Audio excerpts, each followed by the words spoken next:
Okay. ನಮಸ್ತೆ ಆತ್ಮೀಯರೇ, ನಿಮ್ಮೆಲ್ಲರ ಹಿತೈಷಿ ಆಧ್ಯಾತ್ಮಿಕ ಚಿಂತಕ, ಶಿಕ್ಷಕ, ಚಿತ್ತಚೇತನ ಬ್ರಹ್ಮ. ವಾರಕ್ಕೊಂದು ವಿಚಾರ ಸತ್ಸಂಗ ಕಾರ್ಯಕ್ರಮಕ್ಕೆ ತಮ್ಮೆಲ್ಲರಿಗೂ ಪ್ರೀತಿಯ ಸ್ವಾಗತ, ಸುಸ್ವಾಗತ. ಇಂದಿನ ವಿಷಯ ಕೂಡುವುದು, ಕಳೆಯುವುದು, ಗುಣಿಸುವುದು, ಭಾಗಿಸುವುದು. ಯಾರು ಆಲ್ರೆಡಿ ವಾಟ್ಸಪ್ಪಲ್ಲಿ ಮೆಸೇಜ್ ಮಾಡಿದ್ದೀರಾ, ಏನು ಗುರುಗಳೇ ಲೆಕ್ಕಾಚಾರ ಹೇಳ್ಕೊಡ್ತೀರಾ ನಮಗೆ, ನಾವೆಲ್ಲ ಕಲ್ತಿದ್ದೀರಾ ಆಲ್ರೆಡಿ ಅಂತ. ಸೊ ಖಂಡಿತವಾಗಲೂ ಆ ಲೆಕ್ಕಾಚಾರ ಅಲ್ಲ, ಇದು ಜೀವನದ ಲೆಕ್ಕಾಚಾರ. ಮಕ್ಕಳಾಟ ಬೇರೆ, ದೊಡ್ಡವರಾಟ ಬೇರೆ. ಹಂಗಿರೋದ್ರಿಂದ ಇದು ದೊಡ್ಡವರಾಡೋ ಆಟ, ದೊಡ್ಡವರಾಡೋ ಲೆಕ್ಕಾಚಾರ. ಸೊ ಎಲ್ಲವನ್ನ ಬಿಡಿಸಿ ಹೇಳ್ತಾ ಹೋಗ್ತೀನಿ. ವಾರಕ್ಕೊಂದು ವಿಚಾರ, ಅದು ಹೇಗೆ ಜಡ್ಜ್ ಮಾಡ್ತೀರಾ, ಇದೇ ವಿಷಯ ಮಾತಾಡಬೇಕು ಅಂತ ಸುಮಾರು ಜನ ಕೇಳಿದ್ದಾರೆ. ಸೊ ನೀವು ಕೇಳುವಂತಹ ಪ್ರಶ್ನೆಗಳಿಗೆ ಸಣ್ಣ ಸಣ್ಣ ದಿನನಿತ್ಯ ಫೇಸ್ಬುಕ್, ಯೂಟ್ಯೂಬಲ್ಲಿ ವಿಡಿಯೋಗಳನ್ನು ಹಾಕ್ತೀನಿ. ಬಟ್ ಅದೇನಾದರೂ ವಿವರವಾಗಿ ತಿಳಿಸುವಂಥ ವಿಷಯಗಳಿದ್ದರೆ ಅದನ್ನು ವಾರಕ್ಕೊಂದು ವಿಚಾರ ಸತ್ಸಂಗ ಕಾರ್ಯಕ್ರಮದಲ್ಲಿ ಕೇಳ್ತಾರೆ. ಎಲ್ಲರದು ಸಾಕಷ್ಟು ಕಂಪ್ಲೇಂಟ್ ಒಂದೇನೆ, ನೀವು ಬರೀ ಜೀವನದ ಬಗ್ಗೆ ಹೇಳ್ತೀರಾ, ಆಧ್ಯಾತ್ಮಿಕದ ಬಗ್ಗೆ ಹೇಳ್ತೀರಾ, ಬಟ್ ವ್ಯಾಪಾರದ ಬಗ್ಗೆ ಹೇಳಲ್ಲ ಅಂತ. ವ್ಯಾಪಾರ ಎಲ್ಲವೂ ನಮಗೆ ನಾಡು ಕಾಡು ಅಂತ ಎರಡಿದೆ. ನಾವು ನಾಡಲ್ಲಿರೋರು ಎಲ್ಲರೂ ವ್ಯಾಪಾರಸ್ಥರೆ. ಅವನು ದುಡ್ಡು ಮುಟ್ಟಲ್ಲ ಅಂದರೂ ಕೂಡ ಇಂಡೈರೆಕ್ಟಲ್ಲಾದರೂ ಅವನು ದುಡ್ಡು ಮುಟ್ತಾ ಇರ್ತಾನೆ. ಮುಟ್ಲೇಬೇಕು, ಮುಟ್ಲಿಲ್ಲ ಅಂದರೆ ನಾಡಲ್ಲಿ ಬದುಕೋದಕ್ಕೆ ಸಾಧ್ಯವೇ ಇಲ್ಲ. ಇನ್ನು ಕಾಡಲ್ಲಿ ಹೋಗಿ ವಾಸ ಮಾಡಿ ಅಂಥವ್ರಿಗೆ ದುಡ್ಡಿನ ಅವಶ್ಯಕತೆ ಇಲ್ಲ, ನಿಸರ್ಗ ಸಾಕುತ್ತೆ.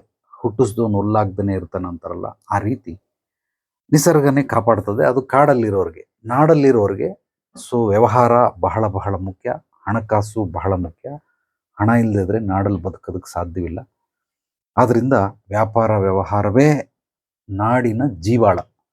ನಾಡಲ್ಲಿರೋರಿಗೆ ಬೇರೇನು ಅಂತಂದರೆ ವ್ಯಾಪಾರ ವ್ಯವಹಾರ, ಇದೇ ಬೇರು. ಆದ್ದರಿಂದ ಇಂದಿನ ವಿಷಯ ಕೂಡುವುದು, ಕಳೆಯುವುದು.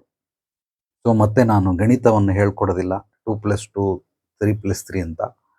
ಅದೇ ಗಣಿತವನ್ನು ಇಟ್ಕೊಂಡು ಜೀವನಕ್ಕೆ ನಾವು ಹೇಗೆ ಮೆಟ್ಲುಗಳಾಗಿ ಪರಿವರ್ತನೆ ಮಾಡಿಕೊಳ್ಬೇಕು ಅನ್ನೋದು ಇಂದಿನ ವಿಷಯ. ಸೊ ನಾನು ಹೇಳೋದನ್ನು ಗಮನ ಕೊಟ್ಟು ಕೇಳಿ, ಆಲಿಸಿ, ನೋಟ್ ಮಾಡ್ಕೊಳ್ಳಿ. ನಿಮಗೇನೇ ಡೌಟ್ ಇದ್ದರೂ ವಾಟ್ಸಪ್ಪಲ್ಲಿ ವಾಯ್ಸ್ ಮೆಸೇಜ್ ಕಳಿಸಿ ಅಥವಾ ಕಾಮೆಂಟ್ ಮಾಡಿ.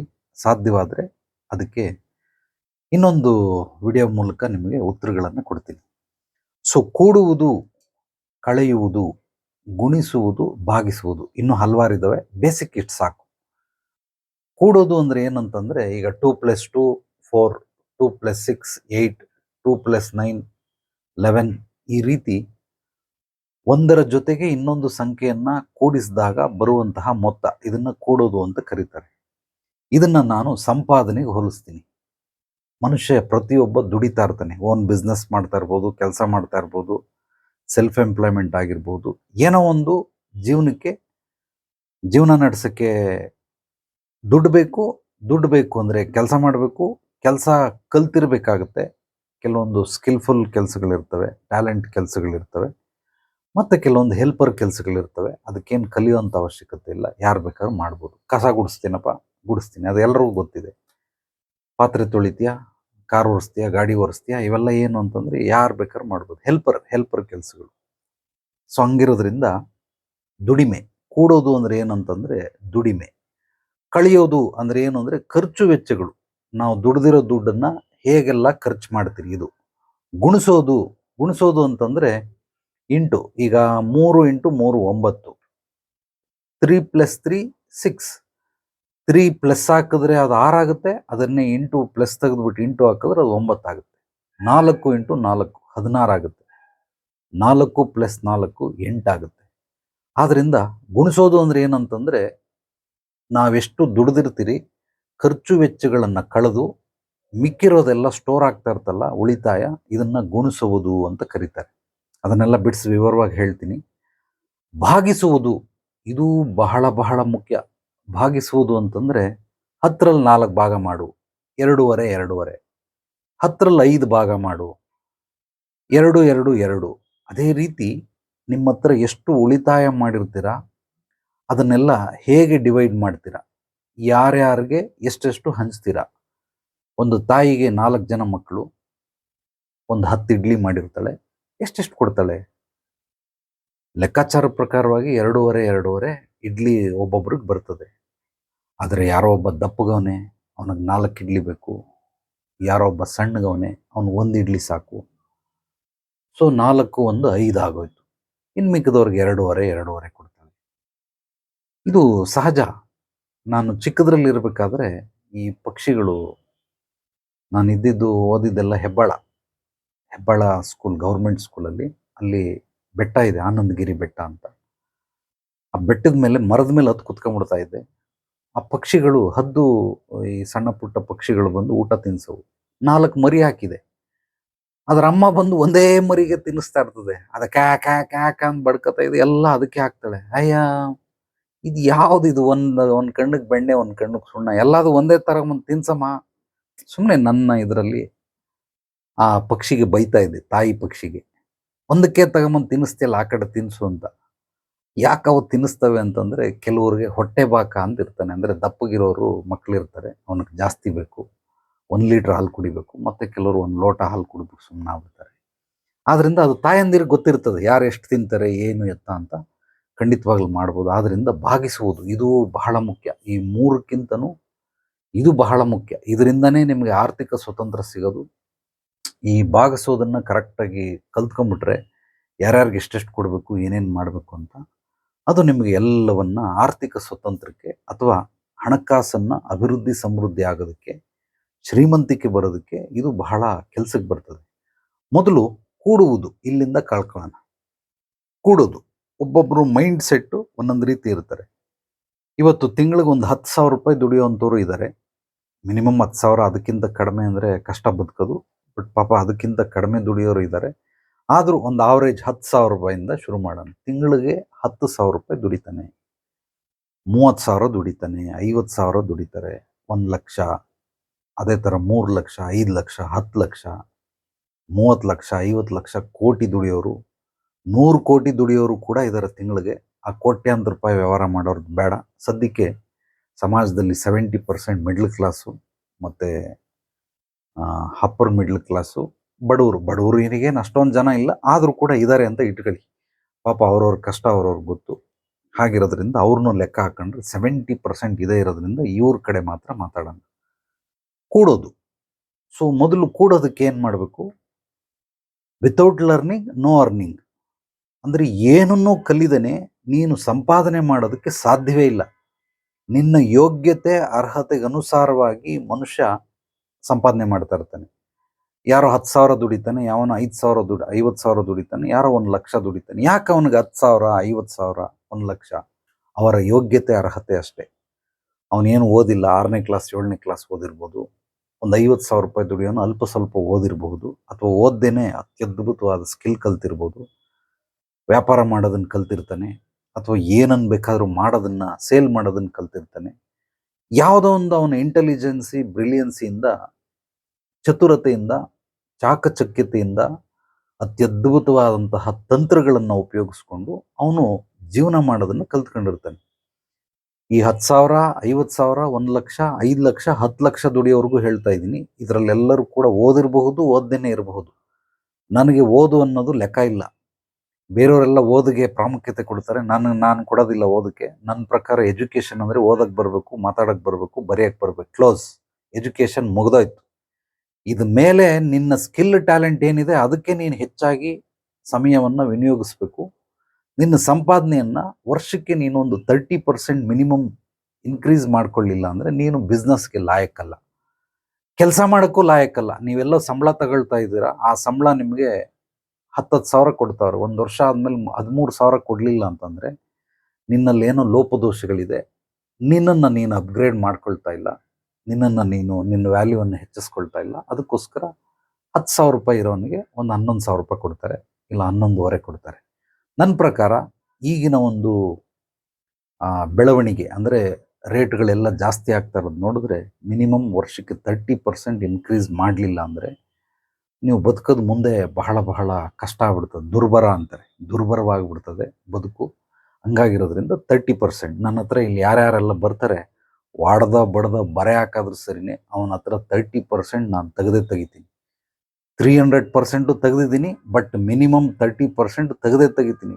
ಹೆಂಗಾದರೂ ಮಾಡಿ ಅವನನ್ನು 10,000ದಿಂದ 13,000, ಅಥವಾ 1,00,000ದಿಂದ 1,30,000, 10,00,000ದಿಂದ 10,00,000, 13,00,000ಕ್ಕೆ ತಗೊಂಡು ಬರಲೇಬೇಕು. ಸೊ ಅದನ್ನು ಮಾಡುವಂಥದ್ದು ನನ್ನ ಕೆಲಸ. ಅದು ಮಿನಿಮಮ್ ಅಷ್ಟಾಗಲಿಲ್ಲ ಅಂದರೆ ಏನು ಪ್ರಯೋಜನ? ನೀವು ಬಹಳ ಬಹಳ ಹಿಂದುಳಿದು ಬಿಟ್ಟಿದ್ದೀರಾ.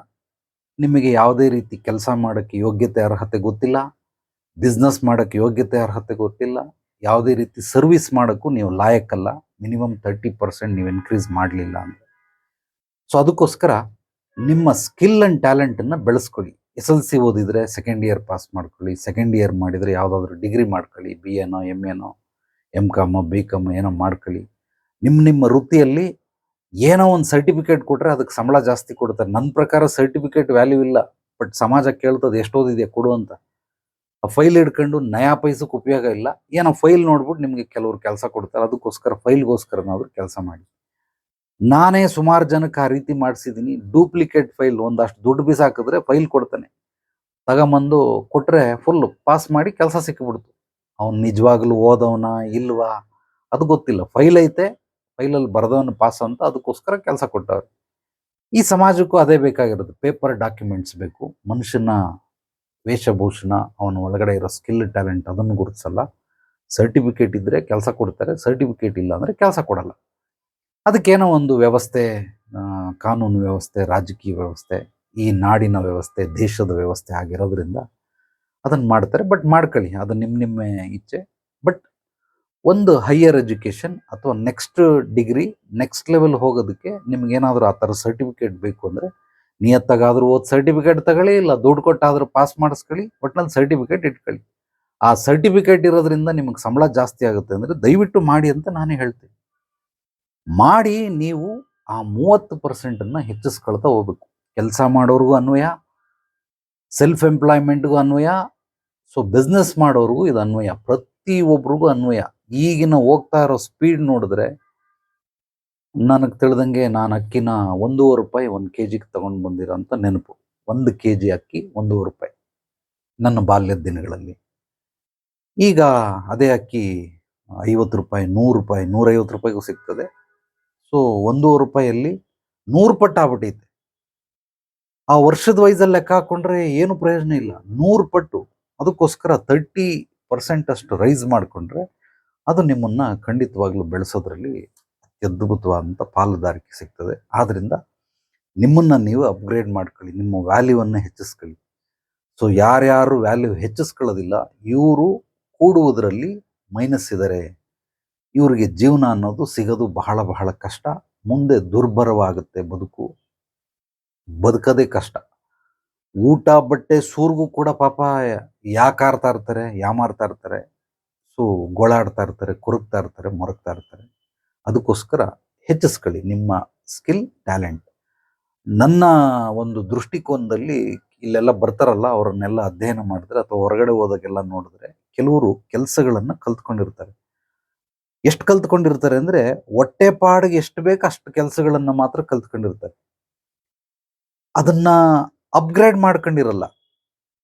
ಒಂದು ಉದಾಹರಣೆ, ಯಾರೋ ಒಬ್ಬ ಏನೋ ಒಂದು ಕೆಲಸ ಮಾಡಿ, ಟೈಲರ್ ಅಂತ ಇಟ್ಕೊಳ್ಳಿ ಉದಾಹರಣೆಗೆ. ಟೈಲರು ಅವನು ಶರ್ಟ್ ಹೊಲಿತಾನೆ, ಪ್ಯಾಂಟ್ ಹೊಲಿತಾನೆ. ಲೇಡೀಸ್ ಆದರೆ ಬ್ಲೌಸು ಚೂಡಿದಾರ್ ಎಲ್ಲ ಹೊಲಿತಾರೆ. ಹೊಲಿಯಕ್ಕೆ ಬರ್ತದೆ, ಕಟಿಂಗು ಬರ್ತದೆ, ಹೊಲಿಯಕ್ಕೂ ಬರ್ತದೆ. ಸ್ವಂತ ಮನೇಲಿ ಏನೋ ಬಿಸ್ನೆಸ್ ಮಾಡ್ತಾವಳೆ ಅಥವಾ ಬಿಸ್ನೆಸ್ ಮಾಡ್ತಾವನ, ಅಂಗಡಿ ಇಟ್ಕೊಂಡವನು. ಅವನು ಯಾರ್ಯಾರು ಬರ್ತಾರೋ ಅವ್ರಿಗೆಲ್ಲ ಬಟ್ಟೆ ಹೊಲ್ಕೊಡ್ತಾನೆ. ಒಂದು ದಿವಸಕ್ಕೆ 2 ಜೊತೆ ಹೊಲಿತಾನೆ, ವಾರಕ್ಕೆ 14 ಜೊತೆ ಆಗುತ್ತೆ. ಏನೋ ಒಂದು ಸ್ವಲ್ಪ ನೈಟ್ ಗೀಟ್ ಮಾಡಿ ಒಂದು 2 ಜೊತೆ ಬಟ್ಟೆ ಹೊಲಿಸ್ಬೋದು. ಉದಾಹರಣೆಗೆ ಟೈಲರ್ದು ಹೇಳ್ತಾ ಇದ್ದೀನಿ. ಇವತ್ತೆಲ್ಲ ರೆಡಿಮೇಡ್ ಬಂದ್ಬಿಟ್ಟಿದೆ, ಯಾರೋ ಟೈಲರ್ಗಳಿಲ್ಲ. ಇದ್ರೂ ಪಾಪ ಅಪರೂಪಕ್ಕೆ 1000ರಲ್ಲಿ ಒಬ್ಬರೋ ಇಬ್ಬರು ಹೊಲಿಸ್ತಾರೆ. ಬಟ್ ಉದಾಹರಣೆಗೆ ಹೇಳ್ತಾ ಇದ್ದೀನಿ. ಸೊ ಅವನು ಇಷ್ಟನ್ನೇ ಮಾಡ್ಕೊಂಡವನೆ. ಇವನ್ ಜೀವಮಾನದಲ್ಲಿ 10 ವರ್ಷದ ಹಿಂದೆ ಕಲ್ತ್ಕೊಂಡಿದ್ದ ಕೆಲಸ ಈಗಲೂ ಹಂಗೆ ಅವನೇ. 20 ವರ್ಷ ಆಯಿತು ಈಗಲೂ ಹಂಗೆ ಇದ್ದಾನೆ. 30 ವರ್ಷ ಆಯಿತು ಈಗಲೂ ಹಂಗೆ ಇದ್ದಾನೆ. ಯಾಕೆ ಅಂದರೆ 10 ವರ್ಷದಿಂದ ಎಷ್ಟು ಕೆಲಸ ಕಲ್ತಿದ್ನೋ ಪರ್ಸೆಂಟೇಜ್ ಅಂದರೆ ಅವನಿಗೆ ಇವಾಗ ಒಂದು 40% ಅಷ್ಟು ಕೆಲಸ ಗೊತ್ತು. ಅದನ್ನು ಅವನು ಯಾವತ್ತೂ 60ನೂ ಮಾಡ್ಕೊಳ್ಳಿಲ್ಲ, 80ನೂ ಮಾಡ್ಕೊಂಡಿಲ್ಲ. 40%. 30 ವರ್ಷ ಆದರೂ ಅದೇ 40% ಕೆಲಸದಲ್ಲೇ ಜೀವನ ನಡೆಸ್ತಾವ್ರೆ. ಇಂಥವ್ರು ಯಾರೂ ಬೆಳೆಯೋದಕ್ಕೆ ಸಾಧ್ಯವಿಲ್ಲ. ನಿಮ್ಮ ಕೆಲಸದಲ್ಲಿ ನೆಕ್ಸ್ಟ್ ಲೆವೆಲ್ ಏನಿದೆ, ಹೈ ಲೆವೆಲ್ ಏನಿದೆ ಗೊತ್ತಿಲ್ಲ. ಯಾವುದೋ ಒಂದಷ್ಟು ಸ್ಲಮ್ ಹುಡುಗರು, ಒಂದಷ್ಟು ಫ್ರೆಂಡ್ಸು, ರಿಲೇಟಿವ್ಸ್ಗಳಿತ್ತು, ಅವರೇ ಬಂದು ಕೊಡ್ತಾರೆ. ಹೊಸಬ್ರು ಯಾರು ಕಸ್ಟಮರ್ನ ಬರ್ತಾ ಇಲ್ಲ. ಸೊ ಎಲ್ಲೋ ಅಪರೂಪಕ್ಕೊಂದು 100ರಲ್ಲಿ ಒಬ್ಬರೋ ಇಬ್ಬರೋ ಬರ್ತಾರೆ, ನೋಡ್ಕೊಳ್ತಾರೆ, ಇನ್ನೊಂದು ಸಲ ಅವ್ರು ಬರೋದಿಲ್ಲ. ಹಳೆ ಕಸ್ಟಮರ್ಗಳಿಗೆ ಇಟ್ಕೊಂಡು ಅವನ ಹತ್ರ ಕೆಲಸ ಇಲ್ಲ ಅಂದ್ರೆ ಅಣ್ಣ ಹೊಲಿಲ್ಲ, ಡ್ರೆಸ್ ಹೊಲಿಲ್ಲ ಬನ್ನಿ ಅಂತೇಳಿ ಅವ್ರ ಮನೆಗೆ ಹೋಗಿ ಟೀ ಕಾಫಿ ಕುಡ್ಕೊಂಡು ಮಾತಾಡಿಸ್ಕೊಂಡು ಬಂದು ಮಾಡ್ತಾವನೆ. ಇಂಥವರು ಜೀವನದಲ್ಲಿ ಯಾರೂ ಉದ್ಧಾರ ಆಗೋದಿಲ್ಲ. ಯಾಕೆಂದರೆ ಅವನು ಕೆಲಸ ಕಲಿಬೇಕಾದ್ರೆ 40% ಕಲಿಸಿದ್ದ, 30 ವರ್ಷ ಆದರೂ ಅದೇ ಕೆಲಸದಲ್ಲವನೇ. ಅದಕ್ಕೋಸ್ಕರ ಇಂಥವ್ರು ಉದ್ಧಾರ ಆಗೋದಿಲ್ಲ. ಸೊ ಡ್ರೈವಿಂಗ್ ಕಲ್ತ್ಕೊಂಡ, ಮುಂಚೆ ಚೆನ್ನಾಗಿ ಓಡಿಸ್ತಾ ಇದ್ದ, ಮುಂಚೆ ಚೆನ್ನಾಗಿ ಓಡಿಸ್ತಾ ಇರಲಿಲ್ಲ, ಈಗ ಸಖತ್ತಾಗಿ ಓಡಿಸ್ತಾನೆ. ಎಷ್ಟು ದುಡಿತಾವನೆ? ಡೈಲಿ 1,000 ರೂಪಾಯಿ ದುಡಿತಾವನೆ. 1,000 ರೂಪಾಯಿ ಈಗ ದುಡಿತಾವನೆ. ಒಂದು 10 ವರ್ಷದಿಂದ ಹೋದ್ರೆ ಒಂದು 500 ರೂಪಾಯಿ ದುಡಿತಾ ಇದ್ದ. ಅದೇ 500 ರೂಪಾಯಿ ಇವತ್ತು ಡಬಲ್ ಆಗ್ಬಿಟ್ಟೈತೆ, ಅದಕ್ಕೊಂದು 1,000. ಆದರೆ ಅವನು ಎಷ್ಟು ಕೆಲಸ ಕಲ್ತಿದ್ನೋ ಅಷ್ಟೇ ಕೆಲಸದಲ್ಲಿ ಇದ್ದಾನೆ ಹೊರತು ಆ ಡ್ರೈವಿಂಗಲ್ಲಿ ನೆಕ್ಸ್ಟ್ ಲೆವೆಲ್ ಏನಿದೆ ಅನ್ನೋದು ಅವನು ನೋಡಲಿಲ್ಲ. ಆದ್ದರಿಂದ ಕೆಲವ್ರು ಏನು ಮಾಡ್ತಾರೆ, ಒಂದಷ್ಟು ಪರ್ಸೆಂಟೇಜ್ ಕಲ್ತ್ಕೊಂಡಿರ್ತಾರೆ, ಅದ್ರ ಮೇಲೆ ಮುಂದುವರಿಯೋದಿಲ್ಲ. ಒಂದು 4-5 ಹೆಣ್ಮಕ್ಳು ಮದುವೆ ಆಗಿ ಗಂಡನ ಮನೆಗೆ ಹೋದ್ಮೇಲೆ ಒಂದು 10-15 ಅಡುಗೆ ಮಾಡೋದು ಕಲ್ತ್ಕೊಂಡ್ಬಿಟ್ಟಿರ್ತಾರೆ. ಒಂದು 6-7 ಸಾಂಬಾರು, 10-15 ಸಾಂಬಾರು, ಒಂದು 10-15 ನಾಷ್ಟಗಳು, ಒಂದು 10-15 ಥರ ವೆರೈಟಿ ಕಲ್ತ್ಕೊಂಡ್ಬಿಟ್ಟು. ಇಷ್ಟೇ 10 ವರ್ಷ ಆಯಿತು, 20 ವರ್ಷ ಆಯಿತು, 30 ವರ್ಷ ಆಯಿತು, 40 ವರ್ಷ ಆಯಿತು ಮದುವೆ ಆಗಿ. ಅದೇ ಅಡುಗೆನೇ ರಿಪೀಟ್ ಮಾಡ್ತಾವಳು ಹೊರತು ಹೊಸದಾಗಿ ಏನೂ ಅಪ್ಗ್ರೇಡನ್ನು ಮಾಡ್ಕೊಂಡೇ ಇಲ್ಲ. ತಿಂದು ಎಲ್ಲ ಬೇಸರ ಆಗ್ಬಿಟ್ಟೈತೆ, ನಾಲಿಗೆ ಎಲ್ಲ ಮರಗೆಟ್ಟೋಗ್ಬಿಟ್ಟೈತೆ. ಅಯ್ಯ ನಮ್ಮಮ್ಮ ಮಾಡಿದ್ದೇ ಮಾಡ್ತಾಳೆ, ಕೊಟ್ಟಿದ್ದೇ ಕೊಡ್ತಾಳೆ ಅಂತ. ಕಾಲ ಬದಲಾಗ್ತಾ ಇದೆ, ಬದಲಾವಣೆ ಜಗದ ನಿಯಮ. ರುಚಿಯಾಗಿ ಮಾಡಬೇಕು, ಹೊಸ ಅಡುಗೆಗಳು ಬಂದಿದೆ, ಎಕ್ಸ್ಪೆರಿಮೆಂಟ್ ಮಾಡಬೇಕು. ಏನೋ ಅದನ್ನು ಮಿಕ್ಸ್ ಮಾಡಿ ಇದನ್ನು ಮಿಕ್ಸ್ ಮಾಡಿ ಏನೋ ಒಂದು ಸ್ವಲ್ಪ ಹಾಳಾದರೂ ಕೂಡ ನೆಕ್ಸ್ಟ್ ಟೈಮ್ಗೆ ಅದು ಸರೋಗಬೇಕು. ಕ್ರಿಯಾತ್ಮಕವಾಗಿ ಬದುಕೋದನ್ನು ಕೆಲವರು ಕಲಿಯೋದೇ ಇಲ್ಲ. ಎಷ್ಟು ಕಲ್ತಿರ್ತಾರೆ ಅಷ್ಟರಲ್ಲೇ ಜೀವನ ಮಾಡ್ತಾ ಇರ್ತಾರೆ. ಇಂಥವ್ರು ಖಂಡಿತವಾಗಲೂ ಉದ್ಧಾರ ಆಗೋದಕ್ಕೆ ಸಾಧ್ಯವಿಲ್ಲ. 6 ಕೇರಲ್ಲ 3 ಕಿಳಿಯಲ್ಲ. ಇದು ಇವ್ರ ಜೀವನದ ಕತೆ. ಆದ್ದರಿಂದ ನಿಮ್ಮ ವೃತ್ತಿಯಲ್ಲಿ ನೀವು ಕೆಲಸ ಮಾಡ್ತಾ ಇದ್ರೂ ಪರವಾಗಿಲ್ಲ, ವ್ಯಾಪಾರದಲ್ಲೂ ಇದ್ರೂ ಪರವಾಗಿಲ್ಲ, ಯಾವುದೇ ಮನುಷ್ಯ ಯಾವುದೇ ರಂಗದಲ್ಲಿ ಇದ್ರೂ ಪರವಾಗಿಲ್ಲ, ಅದನ್ನು ದಯವಿಟ್ಟು ಅಪ್ಗ್ರೇಡ್ ಮಾಡ್ಕೊಳ್ಳಿ. ಯಾರ್ಯಾರು ಅಪ್ಗ್ರೇಡ್ ಆಗೋದಿಲ್ವೋ ಇವ್ರು ಯಾರು ಬೆಳೆಯೋದಕ್ಕೆ ಸಾಧ್ಯವೇ ಇಲ್ಲ. ನನಗೆ ತಿಳಿದಂಗೆ ಪ್ರತಿ ದಿವಸ ಅಪ್ಗ್ರೇಡ್ ಆಗಬೇಕು. ಅದು ಅಪ್ಗ್ರೇಡ್ ಆದವು ಎಲ್ಲರಿಗೂ ಸಾಧ್ಯವಿಲ್ಲ. ಅಟ್ಲೀಸ್ಟ್ ತಿಂಗಳಿಗೊಂದು ಸಲ, ಹೋದ ತಿಂಗಳಿಗೂ ಈ ತಿಂಗಳಿಗೂ ಏನು ನನ್ನಲ್ಲಿ ಬದಲಾವಣೆ ಮಾಡ್ಕೊಂಡಿದ್ದೀನಿ ಅಥವಾ ಏನು ಮಾಡ್ಕೊಳ್ಬೇಕು ನಿಮಗೆ ಗೊತ್ತಿಲ್ಲ. ಯಾರಾದರೂ ಒಬ್ಬರು ಮಾರ್ಗದರ್ಶಕರು, ಗುರುಗಳನ್ನು ಇಟ್ಕೊಳ್ಳಿ. ಇಲ್ಲಿ ಎಲ್ಲವೂ ಕೂಡ ಹೇಳ್ತೀನಿ, ಲಾಸ್ಟಲ್ಲಿ ಹೇಳ್ತೀನಿ. ಉಚಿತ, ಕಡಿಮೆ ಬೆಲೆ, ನಿಗದಿತ ಬೆಲೆ, ಹೆಚ್ಚು ಬೆಲೆ, ದುಬಾರಿ ಬೆಲೆ 5 ರೀತಿಯಲ್ಲೂ ಸಿಗ್ತವೆ. ಎಲ್ಲ ರೀತಿಯಲ್ಲೂ ಸಿಗ್ತವೆ. ಬಟ್ ಹುಡುಕಾಡಿ. ಫ್ರೀಯಾಗಿ ಸಿಗುವಂಥ ಗುರುಗಳು, ಕಡಿಮೆ ಬೆಲೆಗೆ ಮಾರ್ಗದರ್ಶನ ಕೊಡುವಂಥ ಗುರುಗಳು, ನಿಗದಿತ ಬೆಲೆ, ಹೆಚ್ಚು ಬೆಲೆ, ದುಬಾರಿ ಬೆಲೆ ಎಲ್ಲರೂ ಕೂಡ ಸಿಗ್ತಾರೆ. ಬಟ್ ಇವ್ರ ಹತ್ರ ಹೋಗ್ಬಿಟ್ಟು ಕಡಿಮೆ ಮಾಡು ಅನ್ನೋದು, ಕಡಿಮೆ ಬರೋರ ಹತ್ರ ದುಡ್ಡು ತಗೋ ಅನ್ನೋದು ಹಂಗೆಲ್ಲ ಮಾಡಬೇಡಿ. ಯಾರ್ಯಾರು ಎಲ್ಲೆಲ್ಲಿರ್ತಾರೆ ನಿಮ್ಮ ಯೋಗ್ಯತೆ ಅರ್ಹತೆಗೆ ಅನುಸಾರವಾಗಿ ಸಿಗ್ತಾರೆ. ಅವ್ರ ಹತ್ರ ಇಟ್ಕೊಳ್ಳಿ, ಹೋಗಿ ಮಾರ್ಗದರ್ಶನ ಕೇಳಿ, ಅದ್ಭುತವಾಗಿ ಹೇಳ್ಕೊಡ್ತಾರೆ. ಹಂಗಾಗಿರೋದ್ರಿಂದ ನೀವು ಹುಡುಕಾಡಿ, ಯಾರಿಗೋ ಒಬ್ರಿಗೆ ಕೇಳ್ಕೊಂಡು ನಿಮ್ಮನ್ನು ನೀವು ಅಪ್ಗ್ರೇಡ್ ಮಾಡ್ಕೊಳ್ಳಿ. ಎವ್ರಿ ಮಂತ್ಗೂ ಆಗ್ತಾ ಇಲ್ಲ ನನಗೆ, ಬಹಳ ಗಮನಿಸೋದಕ್ಕೆ ಕಷ್ಟ ಅಂತಂದರೆ 3 ಮಂತ್ಸ್ಗಾದರೂ ಅಪ್ಡೇಟ್ ಆಗಿ. ಎವ್ರಿ 3 ಮಂತ್ಸ್ಗಾದರೂ ನೀವು ಅಪ್ಡೇಟ್ ಆಗಬೇಕು. ಮೊದಲ 3 ತಿಂಗಳು ಹೇಗಿದ್ದೆ, ಈಗ ಹೇಗಿದ್ದೀನಿ, ಮುಂದೆ 3 ತಿಂಗಳಿಗೆ ಹೇಗಿರಬೇಕು, ಇದನ್ನು ಯಾರು ಗೆಸ್ ಮಾಡ್ತಾನೋ ಖಂಡಿತವಾಗಲೂ ಅವನು ಬೆಳಿತಾನೆ, ಅದ್ಭುತವಾಗಿ ಬೆಳಿತಾನೆ. ಆದ್ದರಿಂದ ನಿಮ್ಮನ್ನು ನೀವು ಅಪ್ಗ್ರೇಡ್ ಮಾಡ್ತಾ ಇದ್ದೀರಾ ಇಲ್ವಾ? ಇದು ನಾನು ನನ್ನ ವೈಯಕ್ತಿಕವಾಗಿ ಹೇಳ್ಬೇಕಂದ್ರೆ, ಎವ್ರಿ ಡೇ ಮಲಗೋಕ್ಕಿಂತ ಮುಂಚೆ ನಾನು ಇವತ್ತು ಏನು ಮಾಡಿದೆ, ನಿನ್ನೆಗೂ ಇವತ್ತಿಗೂ ಏನಾದರೂ ಸರಿಸಮಾನವಾಗಿತ್ತ, ಪ್ಲಸ್ ಇತ್ತ, ಮೈನಸ್ ಇತ್ತ, ಅಕಸ್ಮಾತ್ ಮೈನಸ್ ಇದ್ದರೆ ನಾನು ಎಲ್ಲಿ ಯಾಮಾರಿದೆ, ಪ್ಲಸ್ ಇದ್ದರೆ ನಾನು ಅದನ್ನು ಏನೇನು ಮಾಡಿದೆ, ನಾಳೆಗೆ ಅದನ್ನು ಇನ್ನೂ ಒಂದು ಪ್ಲಸ್ ಮಾಡ್ಕೊಳ್ಬೇಕಾದ್ರೆ ಏನು ಮಾಡಬೇಕು, ಇದು ಅನಲೈಸ್ ಅಂತಾರೆ. ಅಂದರೆ ಮನನ ಮಾಡೋದು ಅಂತ ಕರೀತಾರೆ, ಸ್ವಮಯನ ಅಂತ ಕರೀತಾರೆ. ಸ್ವಮಯನ ಅಂತಂದರೆ ಮನನ ಮಾಡೋದು, ನನ್ನನ್ನು ನಾನು ನೋಡ್ಕೊಳ್ಳೋದು. ಕಣ್ಮುಚ್ಚಿರ್ತೀನಿ, ಕುತ್ಕೊಂಡು ಎಲ್ಲವನ್ನ ಒಮ್ಮೆ ಬೆಳಿಗ್ಗೆ ಎದ್ದಾಗ್ಲಿಂದ ಏನೇನು ಮಾಡಿದೆ ಗ್ರಹಿಸ್ಕೊಳ್ತೀನಿ. ಇದು ನಾಳೆಗೆ ನನಗೆ ಅನುಕೂಲ ಆಗುತ್ತೆ. ನನ್ನ ವೈಯಕ್ತಿಕ ವಿಚಾರವನ್ನು ಹೇಳ್ತಾ ಇದ್ದೀನಿ. ಆದ್ದರಿಂದ ಎವ್ರಿ ವೀಕ್ಗೆ ಒಂದ್ಸಲ ಕಂಪೇರ್ ಮಾಡ್ಕೊಳ್ತೀನಿ ನನ್ನನ್ನು. ಹೋದ ವಾರಕ್ಕೂ ಈ ವಾರಕ್ಕೂ ಏನು ವ್ಯತ್ಯಾಸ, ನನ್ನ ಬಿಸ್ನೆಸ್ಸಲ್ಲಿ ಏನಾದರೂ ಅಲ್ಪ ಸ್ವಲ್ಪ ಬದಲಾವಣೆಗಳನ್ನು ತಂದನ, ಅಥವಾ ನಾನು ಹೇಳೋ ರೀತಿ ನೀತಿಗಳಲ್ಲಿ ಏನಾದರೂ ಇನ್ನೊಂದು ಸ್ವಲ್ಪ ಎಕ್ಸ್ಟ್ರಾ ಆ್ಯಡ್ ಮಾಡೋದನ್ನ. ಹೋದ ವಾರ ಏನು ಮಾತಾಡ್ತಾ ಇದ್ದೆ, ಈ ವಾರ ಏನು ಮಾತಾಡ್ತಾ ಇದ್ದೀನಿ, ಮುಂದಿನ ವಾರ ಏನು ಮಾತಾಡಬೇಕು. ನಾನು ಪಾಸ್ಟ್, ಪ್ರೆಸೆಂಟ್, ಫ್ಯೂಚರ್ 3 ನೋಡ್ತೀನಿ. ಹಂಗಾಗಿರೋದ್ರಿಂದ ಅದು ಬೇಕು, ಇದು ಬೇಕು, ಇದು ಬೇಕು. 3 ನನಗೆ ದೇಹ, ಮನಸ್ಸು, ಆತ್ಮ ಇದ್ದಂಗೆ. ಆದ್ದರಿಂದ 3 ಕೂಡ ಅಧ್ಯಯನ ಮಾಡ್ತೀನಿ. ಅದೇ ಥರ ನೀವು ಕೂಡ ಎವ್ರಿ ಮಂತ್ಗೆ ಸಾಧ್ಯವಾದರೆ ನಾನು ಹೇಳುವಂಥ ಕೆಪಾಸಿಟಿ, ಗ್ರಹಿಸುವಂಥ ಕೆಪಾಸಿಟಿ ಇದ್ದರೆ ಎವ್ರಿ ಡೇ ಮಾಡಿ, ಇಲ್ಲ ಎವ್ರಿ ವೀಕ್ ಮಾಡಿ, ಇಲ್ಲ ಎವ್ರಿ ಮಂತ್ ಆದರೂ ಮಾಡಿ ಅದ್ಭುತವಾದ ಟ್ರಾನ್ಸ್ಫಾರ್ಮೇಷನ್ ನಿಮಗೆ ಸಿಗುತ್ತೆ. ಇದನ್ನು ಯಾರು ಮಾಡೋದಿಲ್ಲೋ ಇಂಥವ್ರು 10 ವರ್ಷ ಅಲ್ಲ 10 ಜನ್ಮ ಆದರೂ ಕೂಡ ಅವ್ರು ಹಂಗೆ ಇರ್ತಾರೆ ಹೊರತು 6ಕ್ಕೆ ಅಲ್ಲ 3ಕ್ಕೆ ಇಳಿಯಲ್ಲ. ಸುಮ್ಮನೆ ಹುಟ್ಟುತ್ತಾರೆ, ಏನೋ ಒಂದು ಯಾಂತ್ರಿಕ ಬದುಕಂತರ ಮಾಡ್ಕೊಳ್ತಾರೆ, ಸಾಯ್ತಾರೆ, ಮತ್ತೆ ಹುಟ್ಟುತ್ತಾರೆ, ತಿರ್ಗಾ ಅದೇ ಯಾಂತ್ರಿಕ ಬದುಕನ್ನು ಮಾಡ್ತಾರೆ, ತಿರ್ಗಾ ಸಾಯ್ತಾರೆ, ತಿರ್ಗಾ ಹುಟ್ಟುತ್ತಾರೆ. 10-15 ಜನ್ಮ ಆಗೋಯ್ತು, ಅವನ 200 ಜನ್ಮ ಆಗೋಯ್ತು, ಆದರೂ ಬದಲಾಗಲಿಲ್ಲ. ಯಾಕೆಂದರೆ ಸೆಲ್ಫ್ ಅನಲೈಸ್ ಇಲ್ಲದೆ ಇರೋದ್ರಿಂದ ಬರೀ ಅದೇ ರಿಪಿಟೇಷನ್. ಹಗಲಾಯಿತು ರಾತ್ರಿ ಆಯಿತು, ಹಗಲಾಯಿತು ರಾತ್ರಿ ಆಯಿತು, ಹಗಲಾಯಿತು ರಾತ್ರಿ ಆಯಿತು, ಏನೂ ಬದಲಾವಣೆಗಳು ಕಂಡಿಲ್ಲ. ಇನ್ನು ಪರಿವರ್ತನೆ ದೂರದ ಮಾತು, ಇನ್ನು ರೂಪಾಂತರಣ ಅಂತೂ ಜನ್ಮಕ್ಕೂ ಸಿಗೋದಕ್ಕೆ ಸಾಧ್ಯವೇ ಇಲ್ಲ. ಆದ್ರಿಂದ ಬದಲಾವಣೆ ಜಗದ ನಿಯಮ, ನಿಸರ್ಗ ಎಲ್ಲವನ್ನು ಹೇಳ್ಕೊಡ್ತಾ ಇದೆ. ಅದು ಮಾತಾಡೋದಕ್ಕೆ ಬರೋದಿಲ್ಲ ನಿಸರ್ಗಕ್ಕೆ, ಆದರೆ ನಿಸರ್ಗದ ಭಾಷೆ ಬೇರೆ ಇದೆ. ಅದು ನಮಗೆ ತೋರಿಸ್ಕೊಡ್ತಾನೆ ಇರ್ತದೆ. ನೀನು ಬದಲಾಗು, ಎಲ್ಲವೂ ಕೂಡ ಬೆಳೀತಾ ಇದೆ, ನೀನು ಬೆಳಿ ಅಂತ. ಬಟ್ ನಾವು ಬೆಳೆಯೋದೇ ಇಲ್ಲ. ದೈಹಿಕವಾಗಿ ಕತ್ತೆಗೆ ವಯಸ್ಸಾಗಿರ್ತದೆ ಅಷ್ಟೇ ಹೊರತು ಮೆಚುರಿಟಿ, ಬುದ್ಧಿ ಬೆಳೆದಿರಲ್ಲ, ಜ್ಞಾನ ಬೆಳೆದಿರಲ್ಲ. ಸಾಮಾನ್ಯ ಜ್ಞಾನ, ಪರಮಜ್ಞಾನ, ಬ್ರಹ್ಮಜ್ಞಾನ ಅಂತಾರೆ. ಸಾಮಾನ್ಯ ಜ್ಞಾನ ಇದ್ರೆ ಪರಮಸುಖಿಗಳ ಥರ ಬದುಕ್ಬೋದು, ಇನ್ನು ಬ್ರಹ್ಮಜ್ಞಾನ ಮಹಾಜ್ಞಾನ ಬೇಕಾಗೇ ಇಲ್ಲ. ಸೊ ಇದನ್ನ ಸಾಮಾನ್ಯ ಜ್ಞಾನನೂ ಪಡ್ಕೊಳ್ಳಿಲ್ಲ ಅಂತಂದ್ರೆ ಹೆಂಗೆ ಬದುಕೋದು ಮನುಷ್ಯ, ಯಾವ ರೀತಿ ಬದುಕ್ತಾನೆ? ಸೊ ಅದನ್ನ ಯಾಂತ್ರಿಕ ಬದುಕು ಅಂತ ಕರೀತಾರೆ. ಯಾರ್ಯಾರೆಲ್ಲ ಅಪ್ಗ್ರೇಡ್ ಮಾಡ್ಕೊಳ್ಳೋದಿಲ್ಲ ಇವರು ಸುಮ್ಮನೆ ಯಂತ್ರದಾಗ ಕೆಲಸ ಮಾಡ್ತಾ ಇರ್ತಾರೆ. ಫ್ಯಾನ್ ಹಾಕು ಓಡ್ತದೆ, ಆಫ್ ಮಾಡು, ಸುಮ್ಮನೆ ನಿಂತ್ಕೊತದೆ, ಫ್ಯಾನ್ ಹಾಕು ಓಡ್ತದೆ, ಆಫ್ ಮಾಡು, ಹಿಂಗೆ ಮಾಡಿ ಒಂದು 5 ವರ್ಷನೋ 10 ವರ್ಷನೋ ಬರ್ತದೆ. ಆಮೇಲೆ ಗರ ಅಂತ ಸೌಂಡ್ ಬರ್ತದೆ, ತೆಗೆದು ಬಿಸಾಕ್ಬಿಟ್ಟು ಬೇರೆ ಹಾಕ್ತಾರೆ. ಅಂದ್ರೆ ತೆಗೆದು ಬಿಸಾಕ್ದ ಅಂದ್ರೆ ಸತ್ತ ತಗೊಂಡೋಗಿ ಗುಳಿಗೆ ಹಾಕ್ತಾರೆ, ಇಲ್ಲಾಂದ್ರೆ ಸುಟ್ಟಾಕ್ತಾರೆ, ಇಲ್ಲ ತಗೊಂಡೋಗಿ ಯಾವುದೋ ಒಂದು ಕಾಡು ಪ್ರಾಣಿಗಳು ಕೊಟ್ಟು ಬಿಡ್ತಾರೆ. ಈ ಪಾರ್ಸಿ ಅವರೆಲ್ಲ ಏನು ಮಾಡ್ತಾರೆ, ಸತ್ತರೆ ತಗೊಂಡೋಗಿ ರಣ ಹದ್ದುಗಳು ಊಟ ಹಾಕ್ಬಿಡ್ತಾರೆ. ಸೊ ಹಂಗೆ ನಮ್ಮ ಬದುಕು ಕೂಡ ನಮ್ಮ ಶಾಸ್ತ್ರ ಸಂಪ್ರದಾಯ ಏನು ಹೇಳುತ್ತೆ ಅದನ್ನು ತಗೊಂಡೋಗಿ ಆ ರೀತಿ ಮಾಡಿಬಿಡ್ತಾರೆ. ಅದರಿಂದ ಪ್ರಯೋಜನ ಇಲ್ಲ. ಆದ್ದರಿಂದ ದಯವಿಟ್ಟು ನಿಮ್ಮನ್ನು ನೀವು ಅಪ್ಗ್ರೇಡ್ ಮಾಡ್ಕೊಳ್ಳಿ, ಯಾವುದೋ ಒಂದು ರೂಪದಲ್ಲಿ ಮಾಡ್ಕೊಳ್ಳಿ. ಸರ್ಟಿಫಿಕೇಟಲ್ಲಾದರೂ ಮಾಡ್ಕೊಳ್ಳಿ, ನಾಲೆಡ್ಜಲ್ಲಾದರೂ ಮಾಡಿ, ಸಂಪಾದನೆಲ್ಲಾದರೂ ಮಾಡಿ, ನಿಮ್ಮ ಸ್ಕಿಲ್ ಟ್ಯಾಲೆಂಟಲ್ಲಾದರೂ ಮಾಡಿ, ಯಾವುದೋ ಒಂದು ರೀತಿ ನಿಮ್ಮನ್ನು ನೀವು ದಯವಿಟ್ಟು ಅಪ್ಗ್ರೇಡ್ ಮಾಡಿ. ಅದನ್ನು ವಾರದಲ್ಲಾದರೂ ಮಾಡ್ಕೊಳ್ಳಿ, ತಿಂಗಳಲ್ಲಾದರೂ ಮಾಡ್ಕೊಳ್ಳಿ, ಕಡೆ ಪಕ್ಷ 3 ತಿಂಗಳಿಗೊಮ್ಮೆನಾದರೂ ನೀವು ಬದಲಾದರೆ ನಿಸರ್ಗನೇ ನಿಮ್ಮನ್ನು ಕಾಪಾಡ್ತದೆ. ಸೊ ಹಂಗಾಗಿರೋದ್ರಿಂದ ಯಾರ್ಯಾರು ಬದಲಾಗೋದಿಲ್ಲ, ಯಾರ್ಯಾರು ಅನಲೈಸ್ ಮಾಡೋದಿಲ್ಲ, ಮನನ ಮಾಡೋದಿಲ್ಲ, ಇಂಥವ್ರು 6ಕ್ಕೆ ಏರೋದಿಲ್ಲ, 3ಕ್ಕೆ ಇಳಿಯೋದಿಲ್ಲ. ಈ ಥರದವರು ಬೇಜಾನ್ ಜನಗಳು ಸಮಾಜದಲ್ಲಿ ಬದುಕ್ತಾರೆ. ಒಂದು 70% ಜನಗಳು ಹಿಂಗೆ ಬದುಕೋದು.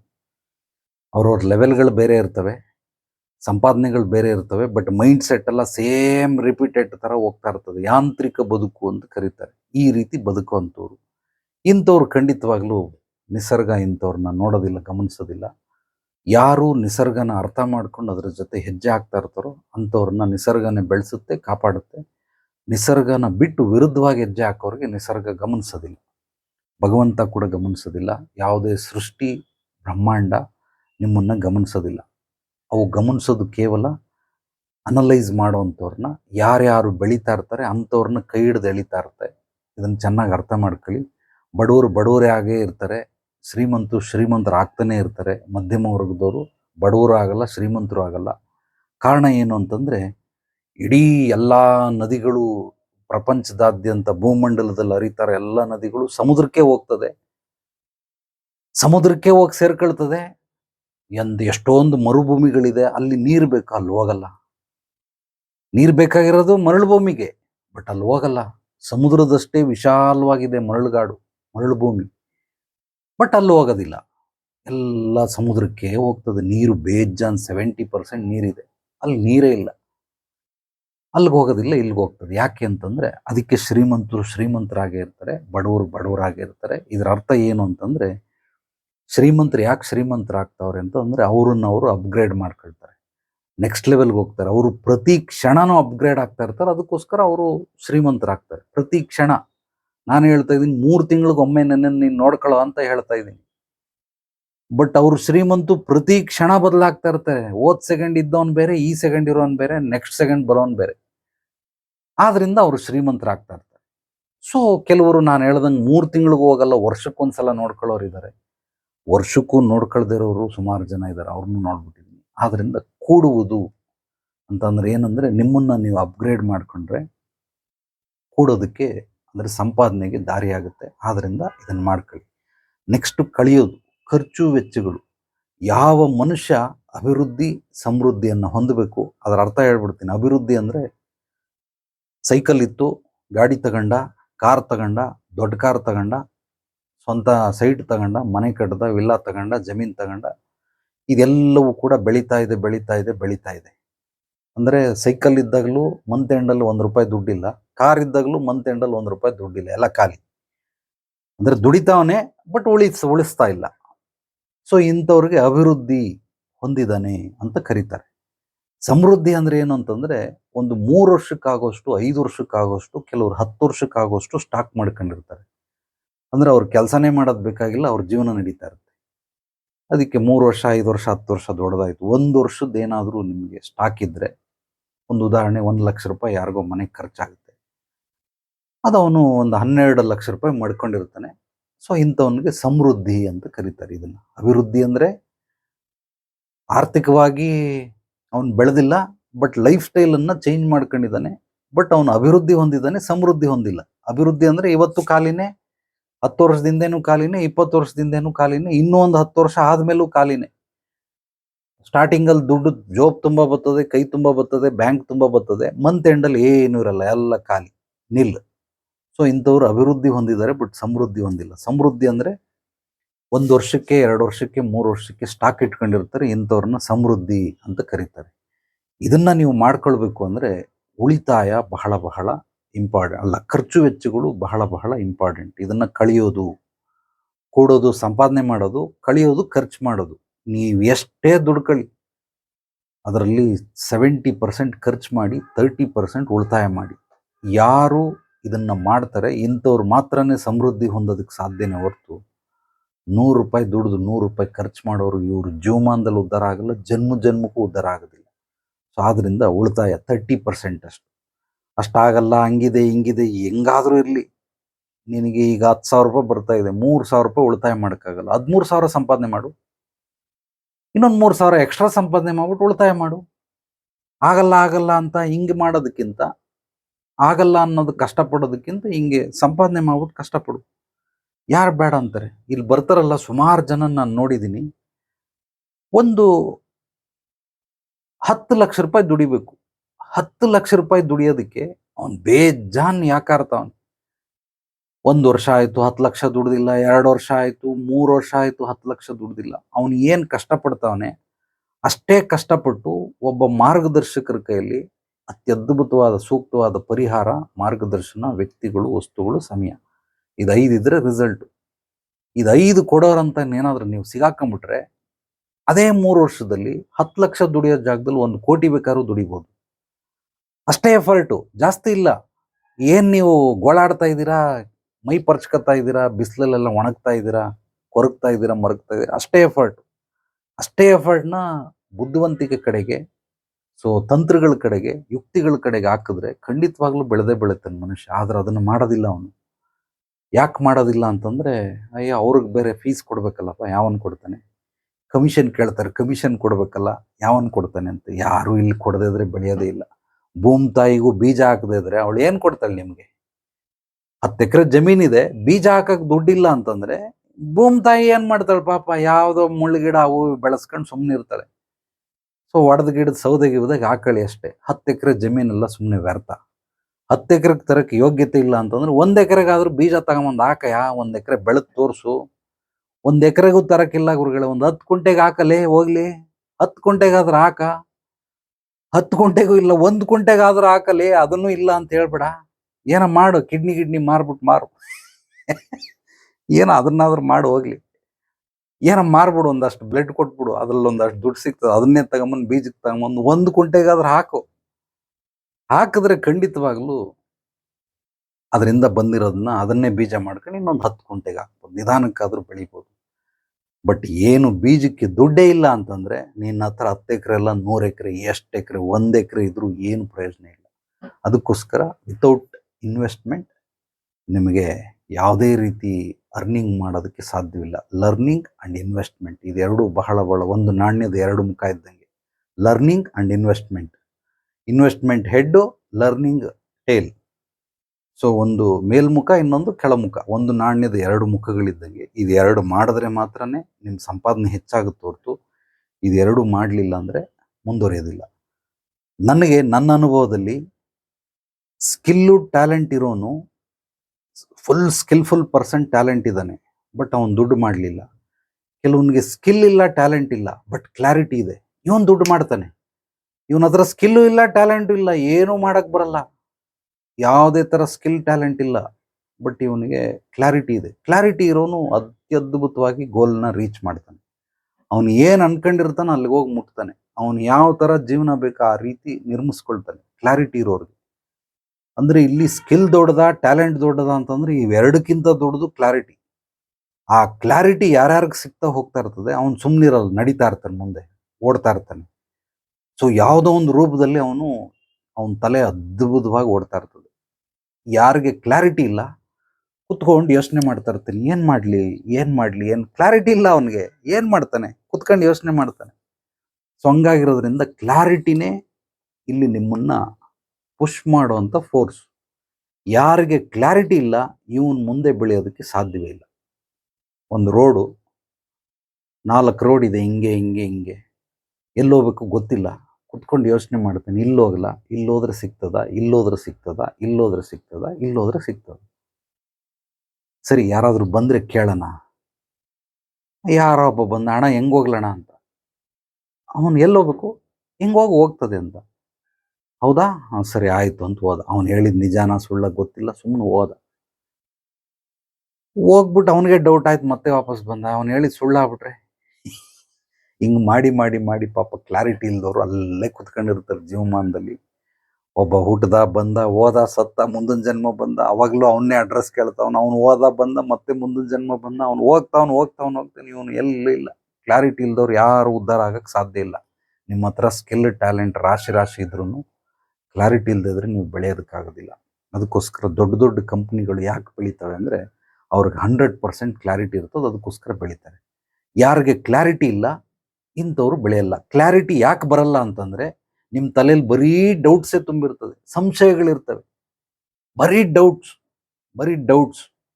ಕೃಷ್ಣ ಪರಮಾತ್ಮ ಹೇಳೋನು, ಯಾರು ಪಾಪಿಗಳು ಇಲ್ಲಿ, ಯಾರು ಬಡವರಾಗಿ ಉಳಿತಾರೆ, ಯಾಕೆ ಅವ್ರು ಉದ್ಧಾರ ಆಗಲ್ಲ, ಅವನ ಸ್ಕಿಲ್ ಟ್ಯಾಲೆಂಟನ್ನು ಯಾಕೆ ತೋರಿಸಲ್ಲ, ಅವನು ಯಾಕೆ ಸಂಪಾದನೆ ಮಾಡಲ್ಲ ಅಂದರೆ ಅವನು ಹೇಳೋದು ಇಷ್ಟೇ: ಸಂಶಯ ಅವಿನಾಶಾತ್ಮಕ ಅಂತ ಕರೀತಾರೆ. ಅಂದರೆ ನಿಶ್ಚಿತ, ಸೋಲು ನಿಶ್ಚಿತ ಅಂತ.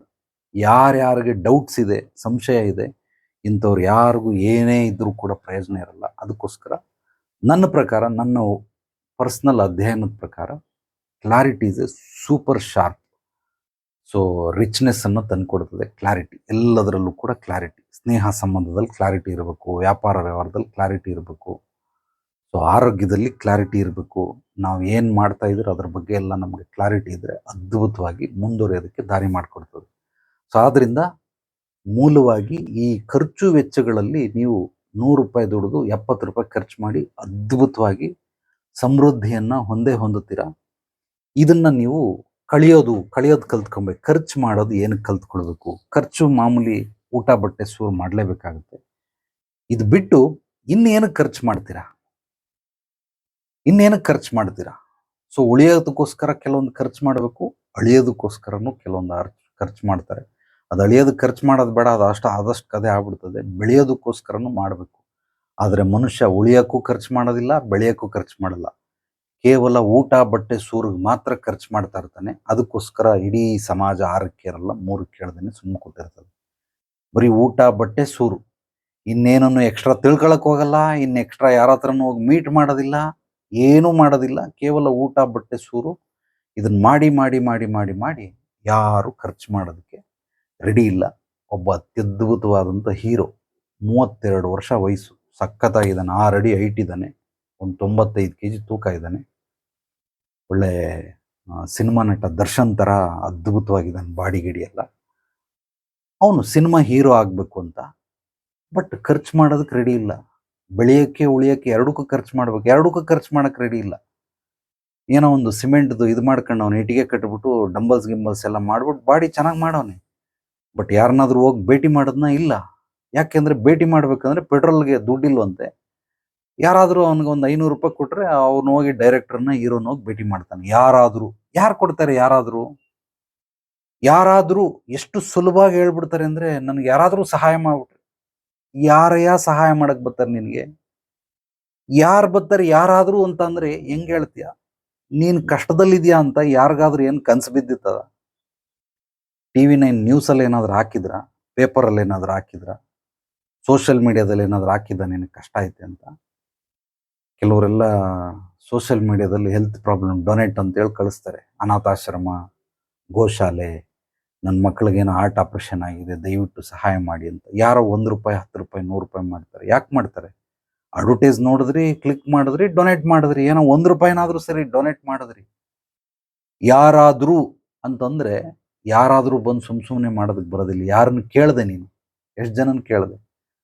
ಬಿಸ್ನೆಸ್ ಸೀಕ್ರೆಟ್ ಏನು ಅಂದ್ರೆ 100 ಜನನ ಕೇಳು, 10 ಜನ ಬರ್ತಾರೆ ಅಷ್ಟೇ. 100ಗೆ 10 ರೇಷಿಯೋ ಇದು. ಅಂದ್ರೆ 100ರಲ್ಲಿ 1, 1:10. ಸೊ ಇಷ್ಟು ಮಾತ್ರನೇ ಬರೋದು. 100 ಜನಕ್ಕೆ ಹೇಳ್ದ ನೀನು, ಅವಾಗ ಬರ್ತಾರೆ. ಬಟ್ ಯಾರಿಗೂ ಹೇಳಿಲ್ಲ. ಯಾರಾದ್ರೂ ಹೆಲ್ಪ್ ಮಾಡಿದ್ರೆ, ಯಾವ ನನ್ನ ಮಗನ ನಿನಗೆ ಪೆಟ್ರೋಲ್ ಹಾಕ್ಸ್ತಾನೆ, ನೀನು ಹೋಗಿ ಹೀರೋ ಆಗು ಅಂತ? ಈಗ ನಾನೇ ಕೊಡ್ತೀನಿ, ಕೊಡಕ್ ರೆಡಿ ಇದ್ದೀನಿ. ಬಟ್ ನೀನ್ ಕೇಳಕ್ ನೀನ್ ರೆಡಿ ಇಲ್ಲ. ಯಾರಾದ್ರೂ ತಿಳ್ಕೊಂಡು ಅವರೇ ಕೊಡ್ಬೇಕಂತ. ಯಾರು ತಿಳ್ಕೊಂಡು ಕೊಡ್ತಾರೆ? ನಮ್ಗೆ ಎಷ್ಟು ಕಷ್ಟ ಇದೆ ಗೊತ್ತಾ ಗುರುಜಿ? ಯಾರೂ ಸಹಾಯ ಮಾಡಲ್ಲ. ಯಾವ ನನ್ನ ಮಗ ಬಂದು ಸಹಾಯ ಮಾಡ್ತಾನೆ? ಯಾಕೆ ಮಾಡ್ತಾನೆ? ಫಸ್ಟ್ ಪಾಯಿಂಟ್, ಯಾಕೆ ಮಾಡ್ತಾನೆ? ಯಾಕೆ ಮಾಡಬೇಕು? ಎಷ್ಟು ಕಷ್ಟ ಇದೆ ಗೊತ್ತಾ ಗುರುಜಿ? ಯಾರೂ ಸಹಾಯಕ್ಕೆ ಬರಲ್ಲ. ಹಂಗೆ ನಿಂತರ ಎಷ್ಟೊಂದು ಜನ ಕಷ್ಟದಲ್ಲವ್ರು, ನೀನ್ ಸಹಾಯಕ್ಕೆ ಹೋಗ್ತೀಯ? ಅಯ್ಯೋ ನಾನೇ ಕಷ್ಟದಲ್ಲಿದ್ದೀನಿ, ನಾನು ಹೆಂಗೆ ಹೋಗ್ಲಿ? ನೀನ್ ಕಷ್ಟದಲ್ಲಿದ್ದೀನಿ ಅಂತ ಅವ್ರಿಗೆ ಹೆಂಗ್ ಗೊತ್ತಾಗುತ್ತೆ? ಕೆಲವ್ರು ಕೆಳಗ್ ಬಿದ್ರು ಮೀಸೆ ಮಣ್ಣಾಗ್ಲಿಲ್ಲ ಅಂತ ಕಷ್ಟಗಳನ್ನೇ ಹೇಳ್ಕೊಳ್ಳೋದಿಲ್ಲ. ಅಂದ್ರೆ ನಮ್ಮನ್ನು ಚೀಪಾಗಿ ನೋಡ್ತಾರೆ, ತುಂಬಾ ಕಂಡಮ್ ಕಾಣ್ತಾರೆ, ಹೀಯಾಳಿಸ್ತಾರೆ. ಅದಕ್ಕೋಸ್ಕರ ನಾನು ಬಿದ್ದಿದ್ದೀನಿ ಅಂತ ಅವ್ರು ಹೇಳ್ಕೊಳಕ್ಕೆ ಹೋಗಲ್ಲ. ಅನುಭವಿಸು. ಹೇಳ್ಕೊಳ್ದೆ ಹೋದ್ರೆ ಹೆಂಗ್ ಗೊತ್ತಾಗುತ್ತೆ? ಡಾಕ್ಟರ್ಗೆ ಹೋಗಿ ನೀವು ಡಾಕ್ಟರ್ ಸಾಬ್ ನಂಗೆ ನೆಗಡಿ ಇದೆ, ಕೆಮ್ಮಿದೆ, ಜ್ವರ ಇದೆ ಅಂತಂದ್ರೆ ಅವರು ಟ್ರೀಟ್ಮೆಂಟ್ ಕೊಡ್ತಾರೆ. ಡಾಕ್ಟ್ರೇ ತಿಳ್ಕೊಂಡು ಮನೆಗೆ ಬರಲಿ ಅಂತಂದ್ರೆ ಬರ್ತಾರೆ. ಡಾಕ್ಟ್ರು ಮನೆಗೆ ಬರ್ತಾರೆ. ಅಥವಾ ಬಾಮ್ಮ ಫೋನ್ ಮಾಡ್ಬಿಟ್ಟು ಬಾ ನಿನಗೆ ಟ್ರೀಟ್ಮೆಂಟ್ ಕೊಡ್ತೀನಿ ಅಂತ ಕರೀತಾರೆ. ನೀವು ಹೋದ್ರೆ ಟ್ರೀಟ್ಮೆಂಟ್ ಕೊಡ್ತಾರೆ. ಹಂಗಾಗಿರೋದ್ರಿಂದ ಹೇಳ್ಕೊಳ್ಬೇಕು. ಒಬ್ರ ಹತ್ರ ಸಮಸ್ಯೆಗಳನ್ನು ಹೇಳ್ಕೊಂಡ್ರೆ ಅಥವಾ ಏನೋ ಕಷ್ಟ ಇದೆ ಅಂತ ಹೇಳ್ಕೊಂಡ್ರೆ ಅವ್ರ ಕೈಲಿ ಏನಾಗುತ್ತೋ ಅದನ್ನು ಸಹಾಯ ಮಾಡ್ತಾರೆ. ಏನೂ ಹೇಳ್ಕೊಳ್ಳಿಲ್ಲ, ಯಾರಿಗೂ ಇಲ್ಲ, ಯಾರಾದರೂ ಬಂದು ಮಾಡ್ತಾರೆ ಅಂದ್ರೆ ಯಾವ ನನ್ನ ಮಗ ಬಂದು ಮಾಡ್ತಾನೆ? ಎಲ್ಲರೂ ಬ್ಯುಸಿ ಮನುಷ್ಯರೇ. ಅವ್ರವ್ರದ್ದೇ ಆದ ಚಿಂತನೆ, ಅವ್ರವ್ರದ್ದೇ ಆದ ಯೋಚನೆ, ಅವ್ರವ್ರದ್ದೇ ಆದ ಹಾದಿ ದಾರಿ, ಅವ್ರವ್ರದ್ದೇ ಆದ ಗುರಿಗಳನ್ನು ಇಟ್ಕೊಂಡಿರ್ತಾರೆ. ನಿನ್ನನ್ನು ಬಂದು ಪರ್ಸ್ನಲ್ ನೋಡೋಕೆ ಯಾರಾದ್ರು ಬರ್ತಾರ? ಇಲ್ಲಿ ಗೂಬೆಗಳು ಬರ್ತವೆ ಕೆಲವೊಂದು. ನನಗೆ ಯಾರೋ ಮಾಟ ಮಂತ್ರ ಮಾಡಿಸ್ಬಿಟ್ಟಿದ್ದಾನೆ. ಎಲ್ಲಾ ಬ್ಯುಸಿ ಇರ್ತೀರಿ, ಯಾವ ನನ್ನ ಮಗ ಮಾಟ ಮಂತ್ರ ಮಾಡಿಸ್ತಾನೆ? ಏನ್ ಕೆಲಸ ಮಾಡ್ತೀಯಪ್ಪ ಅಂದ್ರೆ ವಾಚ್ಮೆನ್ ಕೆಲಸ ಮಾಡ್ತೀನಿ. 10-15 ಸಾವಿರ ರೂಪಾಯಿ ಸಂಬಳ ತಗೊಳ್ಳೋನ್ಗೆ ಯಾರೋ ಮಾಟ ಮಂತ್ರ ಮಾಡಿಸ್ತಾರಂತೆ. ಏನ್ ಇವನ ಹತ್ರ ಲಕ್ಷಾಂತರ ರೂಪಾಯಿ ಐತಾ, ಕೋಟ್ಯಾಂತರ ರೂಪಾಯಿ ಐತಾ? ಜಮೀನ್ದಾರನ? ಏನೋ ಕಾರ್ ಗೀರ್ಗಳು, ಏನಾದ್ರು ಲಕ್ಸುರಿ ಕಾರ್ಗಳು ಮಾಡ್ಕೊಂಡವನ? ಒಡವೆ ಗಿಡವೆ ಆಯ್ತಾ? ಚಿನ್ನ ಗಿನ್ನ ಏನಾದ್ರು ಐತಾ? ಎಂಥದ್ದು ಇಲ್ಲ. ಹಾಕೊಳ್ಳಕ್ಕೆ 2 ಜೊತೆ ಬಟ್ಟೆ ಬಿಟ್ಟು ಬೇರೆ ಏನಿಲ್ಲ. 2 ಮಕ್ಳನ್ನ ಗೌರ್ಮೆಂಟ್ ಸ್ಕೂಲ್ಗೆ ಕಳಿಸ್ತಾವನ. ಅವನು ಹೋಗಿ ಮಾಟ ಮಂತ್ರ ಮಾಡಿಸ್ತಾರಂತೆ. ಅದು ಅದು ತಲೆಯಲ್ಲಿ ಏನೈತೆ ಅಪ್ಪ ನಿನ್ನ ಹತ್ರ ಏನೈತೆ ಅಂತ ಮಾಟ ಮಂತ್ರ ಮಾಡಿಸ್ತಾರೆ. ಅವನು ಯಾವನ ಮಾಡ್ಸೋನ್ ಕರ್ಕೊಂಬರ ಹೋಗ್ಲಿ. ನಿನ್ಗೆ ಗೊತ್ತಿದ್ರೆ ಕಾಲ್ ಕೆಳಗಡೆ ನುಗ್ಗಿ ಪುಣ್ಯನಾದ್ರೂ ಕಟ್ಕೋತೀನಿ. ನೀನ್ ನುಗ್ಬೇಡ, ನಾನ್ ನುಗ್ತೀನಿ. ನಿನ್ನಂತ ದರಿದ್ರ ನನ್ನ ಮಗನ ಹತ್ರ ಯಾರೋ ಮಾಟ ಮಂತ್ರ ಮಾಡಿಸ್ಬಿಟ್ಟು ನಿನಗೆ ಮಾಟ ಮಂತ್ರ ಮಾಡ್ಸವ್ರೆ ಅಂತ ಹೇಳ್ತಾ ಇದ್ದಿಲ್ಲ. ಅದಕ್ಕೆ ಅವ್ನು ಕರ್ಕೊಂಬ, ಅವ್ನ ಕಾಲ್ ಕೆಳಗಡೆ ನೋಡಿ ಪುಣ್ಯ ಕಟ್ಕೋತೀನಿ ನುಗ್ಬಿಟ್ಟು ಅಂತ. ಎಲ್ಲ ಅವಿವೇಕಿಗಳು, ದಡ್ಡತನ, ಮೂರ್ಖತನ, ಅಜ್ಞಾನ, ಅಹಂಕಾರ, ಅವಿವೇಕ ತುಂಬಿ ತುಳುಕ್ತಾ ಇದೆ. ಆದ್ರಿಂದ ಇಂಥವರು ಜನ್ಮಕ್ಕೂ ಉದ್ಧಾರ ಆಗೋ ಯಾವುದು ಲಕ್ಷಣಗಳು ಕಾಣಿಸೋದಿಲ್ಲ. ಜನರಲ್ ನಾಲೆಡ್ಜ್, ಸಾಮಾನ್ಯ ಜ್ಞಾನ, ಮಾಟ ಮಂತ್ರ ಮಾಡಿಸ್ತಾರೆ ನನಗೆ ಅಂತ ಒಬ್ಬ ವಾಚ್ಮೆನ್ ಕೆಲಸ ಮಾಡೋನ್ಗೆ ಯಾವ ನನ್ನ ಮಗ ಮಾಟ ಮಂತ್ರ ಮಾಡಿಸ್ತಾನೆ? ಏನೈತೆ ಅಂತ ಕಿದ್ಗಳಕ್ಕೆ ಮಾಟ ಮಂತ್ರ ಮಾಡಿಸ್ತಾನೆ? ಸೊ ಇವೆಲ್ಲ ಸುಮ್ಮನೆ ಹುಚ್ಚಾಟಗಳಷ್ಟೇ, ತಿಕ್ಲಾಟ. ಹುಚ್ಚಾಟ ಅನ್ನೋದಕ್ಕಿಂತ ತಿಕ್ಲಾಟಗಳಿವೆಲ್ಲ. ಅರ್ಧ ಪುಕ್ಲು ಅರ್ಧ ತಿಕ್ಲು ಅಂತ ಉಪೇಂದ್ರ ಹೇಳ್ತಾನಲ್ಲ, ಹಂಗೆಲ್ಲವೂ ಕೂಡ ತಿಕ್ಲಾಟಗಳಾಡ್ತಾರೆ ಹೊರತು ಇದರಲ್ಲಿ ಏನಿಲ್ಲ. ಸೊ ದಯವಿಟ್ಟು ಖರ್ಚು ವೆಚ್ಚಗಳನ್ನು ನೀವು ಎಷ್ಟೇ ಸಂಪಾದನೆ ಮಾಡಿದ್ರು 1 ತಿಂಗಳು, 2 ತಿಂಗಳು, 3 ತಿಂಗಳು ಕಷ್ಟ ಆಗ್ಬೋದು. 3 ಹೊತ್ತು ಊಟ ಮಾಡೋ ಜಾಗದಲ್ಲಿ 2 ಹೊತ್ತು ಮಾಡಿ, 2 ಹೊತ್ತು ತಿನ್ನೋ ಜಾಗದಲ್ಲಿ ಅರ್ಧ ತಿನ್ನಿ, ತೊಂದರೆ ಇಲ್ಲ. ಬಟ್ 30%ನ ಸೇವ್ ಮಾಡಿ. ಸೇವ್ ಮಾಡಿದ್ರೆ ಮಾತ್ರ ನೀವು ಮುಂದೆ ಸಮೃದ್ಧಿಯನ್ನು ಕಾಣೋದಕ್ಕೆ ಸಾಧ್ಯ ಹೊರತು ಇಲ್ಲಾಂದರೆ ಮಾಡೋದಿಲ್ಲ. ನೆಕ್ಸ್ಟು ಖರ್ಚು ಮಾಡೋದಾದ್ಮೇಲೆ ಉಳಿತಾಯ. ಈ 70% ಖರ್ಚು ಮಾಡಿ 30% ಉಳಿತಾಯ ಆಗಿದ್ರಲ್ಲ, ಇದನ್ನು ಗುಣಿಸೋದು ಅಂತಾರೆ. ಅಂದರೆ ಮನುಷ್ಯ ದುಡ್ಡು ಮಾಡೋದಕ್ಕೆ ಸಾಧ್ಯವಿಲ್ಲ. ಚೆನ್ನಾಗಿ ತಿಳ್ಕೊಂಬಿಡಿ. ನೀನು ದುಡ್ದಿರೋ ದುಡ್ಡನ್ನು ಮಾಡಬೇಕು. ಆ ದುಡ್ಡನ್ನು ಮಾಡಬೇಕು. ಒಂದು ಉದಾಹರಣೆಗೆ ನಿಮಗೆ ಕೆಲವೊಂದು ವಿಚಾರಗಳನ್ನು ಹೇಳ್ತೀನಿ. ಇಲ್ಲಿ first generation, second generation, third generation ಅಂತ ಇದೆ. ಬಿಸ್ನೆಸ್ ಮ್ಯಾನ್ಗಳು ಇದನ್ನು 7th ಜನರೇಷನ್, 10th ಜನರೇಷನ್ ಕೂಡ ಮಾಡ್ಕೊಂಡಿರ್ತಾರೆ. ಅಂದರೆ ನಾನು, ನನ್ನ ಮಗ, ನನ್ನ ಮೊಮ್ಮಗ, ಇಲ್ಲಿ 3 ತಲೆಮಾರುಗಳಿದ್ದಾವೆ. ನಾನು, ನನ್ನ ಮಗ, ಮೊಮ್ಮಗ. ಅದೇ ಥರ ನಾನೊಂದು 10 ಲಕ್ಷ ರೂಪಾಯಿ ದುಡ್ದಿದ್ದೆ. ಅದನ್ನು ಎಲ್ಲೋ ಒಂದು ಕಡೆ ಬಿಸ್ನೆಸ್ಗೆ ಹಾಕಿದ್ದೀನಿ. ಅವರು ನನಗೆ ಒಂದು 20,000 ರೂಪಾಯಿ ಕೊಡ್ತಾರೆ ತಿಂಗಳಿಗೆ. ಆ 10 ಲಕ್ಷ ರೂಪಾಯಿ ದುಡ್ದಿದ್ದೀನಲ್ಲ, ಇವನು ನನ್ನ ಮಗ, ಅಂದರೆ ಮೊದಲನೇ ಮಗ. ಅವನು 20,000 ರೂಪಾಯಿ ತಂದು ಕೊಡ್ತಾವನೆ. ನಾನು ಅದನ್ನು ಕೂಡ ಖರ್ಚು ಮಾಡ್ತಾ ಇಲ್ಲ. ಆ 20,000ನ ಎಲ್ಲೋ ಒಂದು ಕಡೆ ಚೀಟಿ ಹಾಕ್ಕೊಂಡು ಒಂದು 5 ಲಕ್ಷ ರೂಪಾಯಿ ಬಂತು. ಇದು ಸೆಕೆಂಡ್ ಜನರೇಷನ್. ಆ 10 ಲಕ್ಷ 5 ಲಕ್ಷ ರೂಪಾಯಿ ಆಯಿತು. ಈ 5 ಲಕ್ಷನ ಇನ್ನೊಬ್ಬನಿಗೆ ಯಾರಿಗೋ ಇನ್ವೆಸ್ಟ್ ಮಾಡಿದೆ. ಆ ಕಡೆಯಿಂದ ನನಗೆ ಒಂದಷ್ಟು 10,000 ರೂಪಾಯಿ ದುಡ್ಡು ಬರ್ತಾ ಇದೆ. ಆ 10,000ನ ಮತ್ತೆ ತಿರ್ಗಿ ಅದರಲ್ಲೂ ಖರ್ಚು ಮಾಡಿಲ್ಲ. ಎಲ್ಲ ಚೀಟಿ ಹಾಕಿದೆ. ಒಂದು 3 ಲಕ್ಷ ರೂಪಾಯಿನ ಚೀಟಿ ಹಾಕಿ ಆ ಚೀಟಿ ಎತ್ಕೊಂಡು ಅದನ್ನು ಇನ್ನೊಂದು ಕಡೆ ಇನ್ವೆಸ್ಟ್ ಮಾಡಿದೆ. 3ನೇ ಜನರೇಷನ್. 10 ಲಕ್ಷದಿಂದ 5 ಲಕ್ಷ ಹುಟ್ಟಿತು, 5 ಲಕ್ಷದಿಂದ 3 ಲಕ್ಷ ಹುಟ್ಟಿತು. ಈ ಥರ ಯಾರ್ಯಾರು ಜನರೇಷನ್ ವೈಸ್ ಕೆಲಸ ಮಾಡ್ತಾ ಇರ್ತಾರೆ, ಇಂಥವ್ರನ್ನ ಯಾರು ತಡೆ ಹಿಡಿತಾರೆ? ಯಾರು ತಡೆ ಹಿಡಿಯಕ್ಕೆ ಸಾಧ್ಯ? ಯಾವ ದೇವ್ರ ಶಾಪ ಹಾಕ್ತಾನೆ ಇವನಿಗೆ? ನೀನು ಬೆಳಿಬೇಡ ಅಂತ ಯಾವ ದೇವ್ರ ಶಾಪ ಹಾಕ್ತಾನೆ ಹೇಳಿ? ಯಾವ ಮಾಟ ಮಂತ್ರ ಮಾಡಿಸ್ಬಿಟ್ಟು ಇದನ್ನು ಮಾಡ್ತಾನೆ? ಬೆಳೆಯೋಕ್ಕೆ 108 ದಾರಿಗಳಿದ್ದಾವೆ. ಐಡಿಯಾಗಳನ್ನು ಕೊಡೋರು ಬೇಕು. ಆ ಐಡಿಯಾಗಳು ಕೊಡೋರು ಸುಮಾರು ಜನ ಸಿಗ್ತಾರೆ. ಅದನ್ನು ಅಳವಡಿಸ್ಕೊಳ್ಳೋರು ಬೇಕು. ಎಲ್ಲಿವರೆಗೂ ಈ ದಡ್ಡತನ, ಮೂರ್ಖತನ, ಅಹಂಕಾರ, ಅಜ್ಞಾನ, ಅವಿವೇಕ ತುಂಬಿರ್ತದೋ ಅಲ್ಲಿವರೆಗೂ ಅವನು ಅಳವಡಿಸ್ಕೊಳ್ಳೋಕೆ ಸಾಧ್ಯವಿಲ್ಲ. ನಾನು ಹೇಳೋದೆಲ್ಲ ಪರಮ ರಹಸ್ಯ, ಬ್ರಹ್ಮ ರಹಸ್ಯಗಳನ್ನು ಹೇಳ್ತಾ ಇದ್ದೀನಿ. ಬಟ್ ಮಾಡೋದಿಲ್ಲ. ಎಲ್ಲವೂ ಗೊತ್ತು, ಬಟ್ ಮಾಡೋದಿಲ್ಲ. ಸೊ ಇದನ್ನ ಜನರೇಷನ್ ಅಂತ ಕರೀತಾರೆ. ಈ ರೀತಿ ಒಬ್ಬ ಬಡ್ಡಿಗೆ ದುಡ್ಡು ಕೊಡೋನು 1 ಕೋಟಿ ರೂಪಾಯಿಂದ ಇವತ್ತು ಸುಮಾರು 37 ಕೋಟಿ ರೂಪಾಯಿ ದುಡ್ಡು ಮಾಡಿದ್ದಾನೆ. 2012ರಲ್ಲಿ 1 ಕೋಟಿ ರೂಪಾಯಿ ಇದ್ದಿದ್ದು. ಇವತ್ತು ಒಂದು ವ್ಯಾಲ್ಯೂ ಎಷ್ಟು ಅಂದರೆ 37 ಕೋಟಿ ರೂಪಾಯಿ. 37 crore. 1 ಕೋಟಿಯಿಂದ ಅಷ್ಟು ಮಾಡ್ದ. ಹೆಂಗೆ ಅಂದರೆ ನಾನು ಹೇಳೋ ಮೆಥಡಲ್ಲಿ ಮಾಡಿದ್ದಾನೆ. 2012ರಲ್ಲಿ ಶುರು ಮಾಡಿರೋದು, ಇವತ್ತು ಅಷ್ಟು ದುಡ್ದಿದ್ದಾನೆ. ಹಂಗಾಗಿರೋದ್ರಿಂದ ದುಡ್ಡನ್ನು ದುಡಿಬೇಕೇ ಹೊರತು ಅದಕ್ಕೆ first generation, second generation, third generation ನಿಮ್ಗೆ ಅಷ್ಟು ಸಾಕು. ಡೈಜೆಸ್ಟ್ ಆದರೆ ಬೇಜಾನಾಯ್ತು. ಶ್ರೀಮಂತರೆಲ್ಲ ಇದನ್ನು 10 ಜನರೇಷನ್ವರೆಗೂ ಮಾಡ್ಕೊಂಡಿರ್ತಾರೆ. ಇನ್ನೂ ಕೆಲವರು 20-30 ಜನರೇಷನ್ವರೆಗೂ ಮಾಡ್ಕೊಂಡಿರ್ತಾರೆ. ಅದೆಲ್ಲ ನಿಮ್ಗೆ ಡೈಜೆಸ್ಟ್ ಆಗಲ್ಲ. ಹಂಗಾಗಿರೋದ್ರಿಂದ ಈ 3 ಜನರೇಷನ್ ತಿಳ್ಕೊಳ್ಳಿ. ಇದನ್ನ ಗುಣಿಸೋದು ಅಂತ ಕರೀತಾರೆ. ಗುಣಿಸೋದು ಅಂದ್ರೆ ಏನು? ಪ್ಲಸ್ ಬೇರೆ, ಇಂಟು ಬೇರೆ. 3 3 6 ಪ್ಲಸ್ಸಲ್ಲಿ 3 × 3 9, 4 4 8, 4 × 4 16, 5 × 5 + 5 10, 5 × 5 25. ಅಂದ್ರೆ 5 ಪಟ್ಟು ಆಗೋಯ್ತು. 4ನ್ನು ಗುಣಿಸಿದ್ರೆ 4 ಪಟ್ಟು ಆಗೋಯ್ತು. 3ನ್ನು ಗುಣಿಸಿದ್ರೆ 3 ಪಟ್ಟು, 6ನ್ನು ಗುಣಿಸಿದ್ರೆ 6 ಪಟ್ಟು ಆಗೋಯ್ತು. ಸೊ ಹಂಗಾಗಿರೋದ್ರಿಂದ ಎಲ್ಲವೂ ಕೂಡ ಗುಣಿಸೋ ಲೆಕ್ಕದಲ್ಲಿ ಹೋಗ್ತಾ ಇರಬೇಕು. ಹಂಗೆ ಹೋಗ್ಬೇಕಂದ್ರೆ ನಾನು ಹೇಳೋ ಲೆಕ್ಕದಲ್ಲಿ ನೀವು ದುಡ್ಡನ್ನ ದುಡಿಬೇಕೇ ಹೊರತು ಫಸ್ಟ್ ಜನರೇಷನ್ ಆದರೂ ಮಾಡ್ಕೊಳ್ಳಿ, ಸೆಕೆಂಡ್ ಆದರೂ ಮಾಡ್ಕೊಳ್ಳಿ, ಥರ್ಡ್ ಆದರೂ ಮಾಡ್ಕೊಳ್ಳಿ. ಹೇಳೋದು ಸುಲಭ, ಹೇಳ್ತಾ ಇದ್ದೀನಿ. ಬಟ್ ಮೊದಲು ಒಂದು ಹೆಜ್ಜೆ ಮುಂದಿಡಿ. ಇಲ್ಲಿ ಕುತ್ಕೊಂಡು ಎಷ್ಟೊತ್ತು ಅಂತ ಬಾಯಿ ಬಡ್ಕೊಳ್ಳೋದು. ಒಂದು ಹೆಜ್ಜೆ ಮುಂದೆ ಇಡಬೇಕು. ಎಲ್ಲ ಕೆಲಸಕ್ಕೂ ಮೊದಲನೇ ಹೆಜ್ಜೆ ಬಹಳ ಇಂಪಾರ್ಟೆಂಟ್. ಆ ಮೊದಲನೇ ಹೆಜ್ಜೆ ಮಾಡಲ್ಲ. ಕೇಳ್ತಾವನೆ 10 ವರ್ಷ ಆಯ್ತು, 20 ಆಯ್ತು, 50 ಆಯ್ತು, 70 ಆಯ್ತು, 100 ವರ್ಷ ಆಯ್ತು, ಇನ್ನೂ ಕೇಳ್ತಾವನೆ. ಯಾವಾಗ ಶುರು ಮಾಡ್ತೀಯಾ? ಇಲ್ಲ, ನೀವು ಗಮನ ಕೊಟ್ಟು ಬಹಳ ಅದ್ಭುತವಾದ ಜ್ಞಾನ ಕೊಡ್ತಾ ಇದ್ದೀರಾ ಗುರುಜಿ. ಕೇಳ್ತಾ ಇದ್ದೀನಿ, ಕಣ್ಣು ಮುಚ್ಕೊಂಡು ಕೇಳ್ತಾ ಇದ್ದೀನಿ, ಮಲ್ಕೊಂಡು ಕೇಳ್ತಾ ಇದ್ದೀನಿ. ಹಿಂಗೆ ಯಾವನೋ ಒಬ್ಬ ದಿವಾನ್ ಮೇಲೆ ದಿಂಬಿಟ್ಕೊಂಡು ಹಂಗೆ ಮಾಡ್ಕೊಂಡು ಕೇಳ್ತಾವನೆ. ಏನಯ್ಯ ಮಾಡ್ತಾ ಇದೀಯಾ ಅಂತ ಕಾಲ್ ಮಾಡಿದ್ರೆ, ಕೇಳ್ತಾ ಇದ್ದೀನಿ ಗುರುಜಿ, ನೀವು ಹೇಳೋದೆಲ್ಲ ಕೇಳ್ತಾ ಇದ್ದೀನಿ. ನಾನು ಆಲ್ರೆಡಿ ಮಾಡಿ ಲಾಕ್ಡೌನ್ಗಿಂತ ಮುಂಚೆಯಿಂದನೂ ಮಾಡ್ಕೊಂಬಂದಿದ್ದೀನಿ. ಅಲ್ಲಿಂದನೂ ಎಲ್ಲ ಗೊತ್ತು ಗುರುಜಿ. ನಿಮ್ದು ಹಳೇದೊಂದು ಚಾನಲ್ ಇತ್ತು, ನಾನು ಅದಕ್ಕೆ 100ನೇ ಸಬ್ಸ್ಕ್ರೈಬರ್. ನಾನು ಅವಾಗಲಿಂದ ಕೇಳ್ತಾ ಇದ್ದೀನಿ. ಭಾಳ ಸಂತೋಷನೇ. ಏನಲ್ಲೇ ದಬಾಕಿದ್ಯಾ? ಎಷ್ಟು ಜನರೇಷನ್ ಸಂಪಾದನೆ ಮಾಡಿದೆ? ಕೇಳ್ತಾ ಇದ್ದಿಲ್ಲ? ಇಲ್ಲ, ಇನ್ನೂ ಕೇಳ್ತಾ ಇದ್ದೀನಿ. ಇನ್ನೂ ಕೇಳ್ತಾನೆ ಇರ್ತಾರಷ್ಟೇ. ಒಂದು ಹೆಜ್ಜೆ ಮುಂದಿಡಲ್ಲ. ಅವ್ರು ಮುಂದಿಡಕ್ಕೆ ಸಾಧ್ಯವೂ ಇಲ್ಲ. ಇವ್ರು ಯಾಕೆ ಅಂದರೆ ಅವಿವೇಕಿಗಳಿಗೆ ಹೆಜ್ಜೆ ಮುಂದಿಡೋದಕ್ಕೆ ಸಾಧ್ಯವಿಲ್ಲ. ಸುಮ್ಮನೆ ಕುಂತಿದ್ದ ಕಡೆನೇ ಎಲ್ಲವನ್ನ ಮಾಡ್ತಾ ಇರ್ತಾರೆ, ನೋಡ್ತಾ ಇರ್ತಾರೆ, ಕೇಳ್ತಾ ಇರ್ತಾರೆ. ಯಾವತ್ತೂ ಏನು ಮಾಡಬೇಕು ಅದನ್ನು ಮಾಡೋದಕ್ಕೆ ಹೋಗೋದಿಲ್ಲ. ನನ್ನ ಅನುಭವ ಮನುಷ್ಯ ಎಲ್ಲಿ ಎಡುತ್ತಾನೆ ಅಂತಂದ್ರೆ ಏನು ಮಾಡ್ಬೇಕು ಅದನ್ನ ಮಾಡಲ್ಲ, ಮಾಡದೇ ಇರೋದನ್ನೆಲ್ಲ ಮಾಡ್ತಾ ಇರ್ತಾನೆ. ಎಲ್ಲಿ ಖರ್ಚು ಮಾಡ್ಬೇಕು ಅಲ್ಲಿ ಖರ್ಚು ಮಾಡಲ್ಲ, ಮಾಡದೇ ಇರೋ ಕಡೆ ಎಲ್ಲ ಖರ್ಚು ಮಾಡ್ತಾ ಇರ್ತಾನೆ. ಎಲ್ಲಿ ಸಮಯ ಕೊಡ್ಬೇಕು ಅಲ್ಲಿ ಕೊಡಲ್ಲ, ಕೊಡದೇ ಇರೋ ಕಡೆ ಎಲ್ಲ ಸಮಯ ಕೊಡ್ತಾ ಇರ್ತಾನೆ. ಅದಕ್ಕೆ 6 ಕೇರಲ್ಲ 3 ಕಿಳಿಯಲ್ಲ. ಇದ್ದಲ್ಲೇ ಮೋರಿಲ್ಲೇ ಹುಟ್ಟತಾನೆ, ಅಲ್ಲೇ ಬೆಳಿತಾನೆ, ಅಲ್ಲೇ ಸಾಯ್ತಾನೆ ಪಾಪ. ಇದೇ ಅವನ ಜೀವನ. ಯಾಕೆಂದ್ರೆ ಇದು ಯಾವುದು ಮಾಡೋದಿಲ್ಲ, ಏನೇನು ಮಾಡ್ಬೇಕು ಅದನ್ನ ಮಾಡೋದಿಲ್ಲ, ಮಾಡದೇ ಇರೋದನ್ನೆಲ್ಲ ಮಾಡ್ತಾ ಇರ್ತಾನೆ. ಆದ್ರಿಂದ ಹಿಂಗಿರ್ತಾನೆ.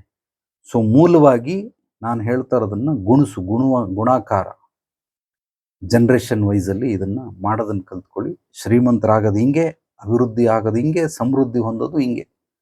ಸೊ ಬಿಸ್ನೆಸ್ಸಲ್ಲಿರೋದು ಎರಡೇ ರಹಸ್ಯ: ಸ್ಕೇಲಬಿಲಿಟಿ, ಪ್ರಾಫಿಟಬಿಲಿಟಿ. ಇದು ಎರಡರ ಕಡೆ ಹೆಚ್ಚಾಗಿ ಗಮನ ಕೊಡಿ. ನಾನು ಹೆಂಗೆ ಪ್ರಾಡಕ್ಟ್ಗಳನ್ನ ಇನ್ಕ್ರೀಸ್ ಮಾಡಲಿ, ನಾನು ಹೆಂಗೆ ಪ್ರಾಫಿಟನ್ನು ಇನ್ಕ್ರೀಸ್ ಮಾಡಲಿ, ಅದನ್ನು ನೀವು ಹೋಗ್ತಾ ಇರಬೇಕೆ ಹೊರತು ಇದ್ದಲ್ಲೇ ಇದ್ದರೆ ಖಂಡಿತವಾಗ್ಲೂ ಬರೋದಿಲ್ಲ, ಸಾಧ್ಯವೇ ಇಲ್ಲ. ಆದ್ದರಿಂದ ಮುಂದೆ ಮುಂದೆ ಮುಂದೆ ಮುಂದೆ ನೆಕ್ಸ್ಟ್ ಅನ್ನೋದನ್ನು ತಿಳ್ಕೊಳ್ತಾ ಇರಬೇಕು. ಈ ನೆಕ್ಸ್ಟ್ಗೆ ನೀವು ಈ ಗುಣಾಕಾರ ನಿಮ್ಮ ಜೀವನವನ್ನು ಬದಲಾಯಿಸುತ್ತೆ. ಒಂದು ಕೂಡುವುದು, ಸಂಪಾದನೆ ಮಾಡೋದು, ಕಳೆಯುವುದು, ಖರ್ಚು ಮಾಡುವುದು, ಇದು ಗುಣಿಸೋದು, ಅದನ್ನು ದುಡ್ಡನ್ನು ನಿಧಾನವಾಗಿ ಸೇರಿಸ್ತಾ ಹೋಗೋದು. ಎಲ್ಲೆಲ್ಲಿ ಸೇರಿಸ್ತೀರಾ, ಎಲ್ಲೆಲ್ಲಿ ಸಾಧ್ಯವಾಗುತ್ತೆ ಅಲ್ಲಿ ಉಳಿತಾಯ ಮಾಡ್ತಾ ಹೋಗಿ. ಆ ಉಳಿತಾಯ ಮಾಡಿರೋದನ್ನು ಮತ್ತೆ ಎಲ್ಲಾದರೂ ಹೂಡಿಕೆ ಮಾಡ್ತಾ ಹೋಗಿ.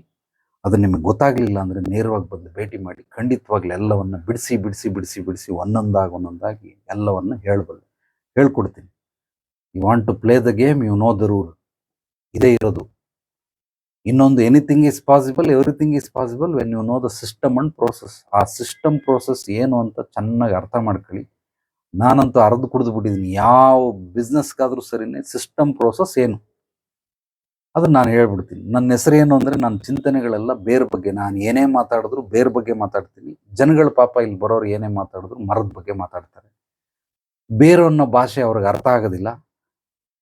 ಮರ ಅನ್ನೋದು ನನಗೆ ಅರ್ಥ ಆಗ್ತದೆ, ಬಟ್ ಅವ್ರಿಗೆ ಅದನ್ನು ಹೇಳಿ ಏನು ಪ್ರಯೋಜನ ಇಲ್ಲ. ಸಮಸ್ಯೆಗಳಿರ್ತದೆ, ಮತ್ತೆ ಸಮಸ್ಯೆ ಬಗ್ಗೆ ಮಾತಾಡಿ ಏನು ಪ್ರಯೋಜನ? ಸೊಲ್ಯೂಷನ್ ಬಗ್ಗೆ ಮಾತಾಡಬೇಕು, ಇಂಪ್ರೂವ್ಮೆಂಟ್ ಬಗ್ಗೆ ಮಾತಾಡಬೇಕು, ಸ್ಕಿಲ್ ಬಗ್ಗೆ, ಟ್ಯಾಲೆಂಟ್ ಬಗ್ಗೆ ಮಾತಾಡಬೇಕು. ಸೊ ಅಭಿವೃದ್ಧಿ ಸಮೃದ್ಧಿ ಬಗ್ಗೆ ಮಾತಾಡಬೇಕು. ಅದು ಬಿಟ್ಬಿಟ್ಟು ಸುಮ್ಮನೆ ಸಮಸ್ಯೆಗಳ ಬಗ್ಗೆನೇ ಮಾತಾಡ್ತಾ ಇದ್ರೆ ಪ್ರಯೋಜನ ಏನು? ಎಲ್ರಿಗೂ ಸಮಸ್ಯೆಗಳು ಇರ್ತವೆ. ಸಮಸ್ಯೆಯಿಂದ ಹೊರಗೆ ಬರೋದು ಹೇಗೆ ಅದನ್ನ ನೋಡೋದಿಲ್ಲ, ಸಮಸ್ಯೆ ಒಳಗಡೆ ಇರೋದು ಹೇಗೆ.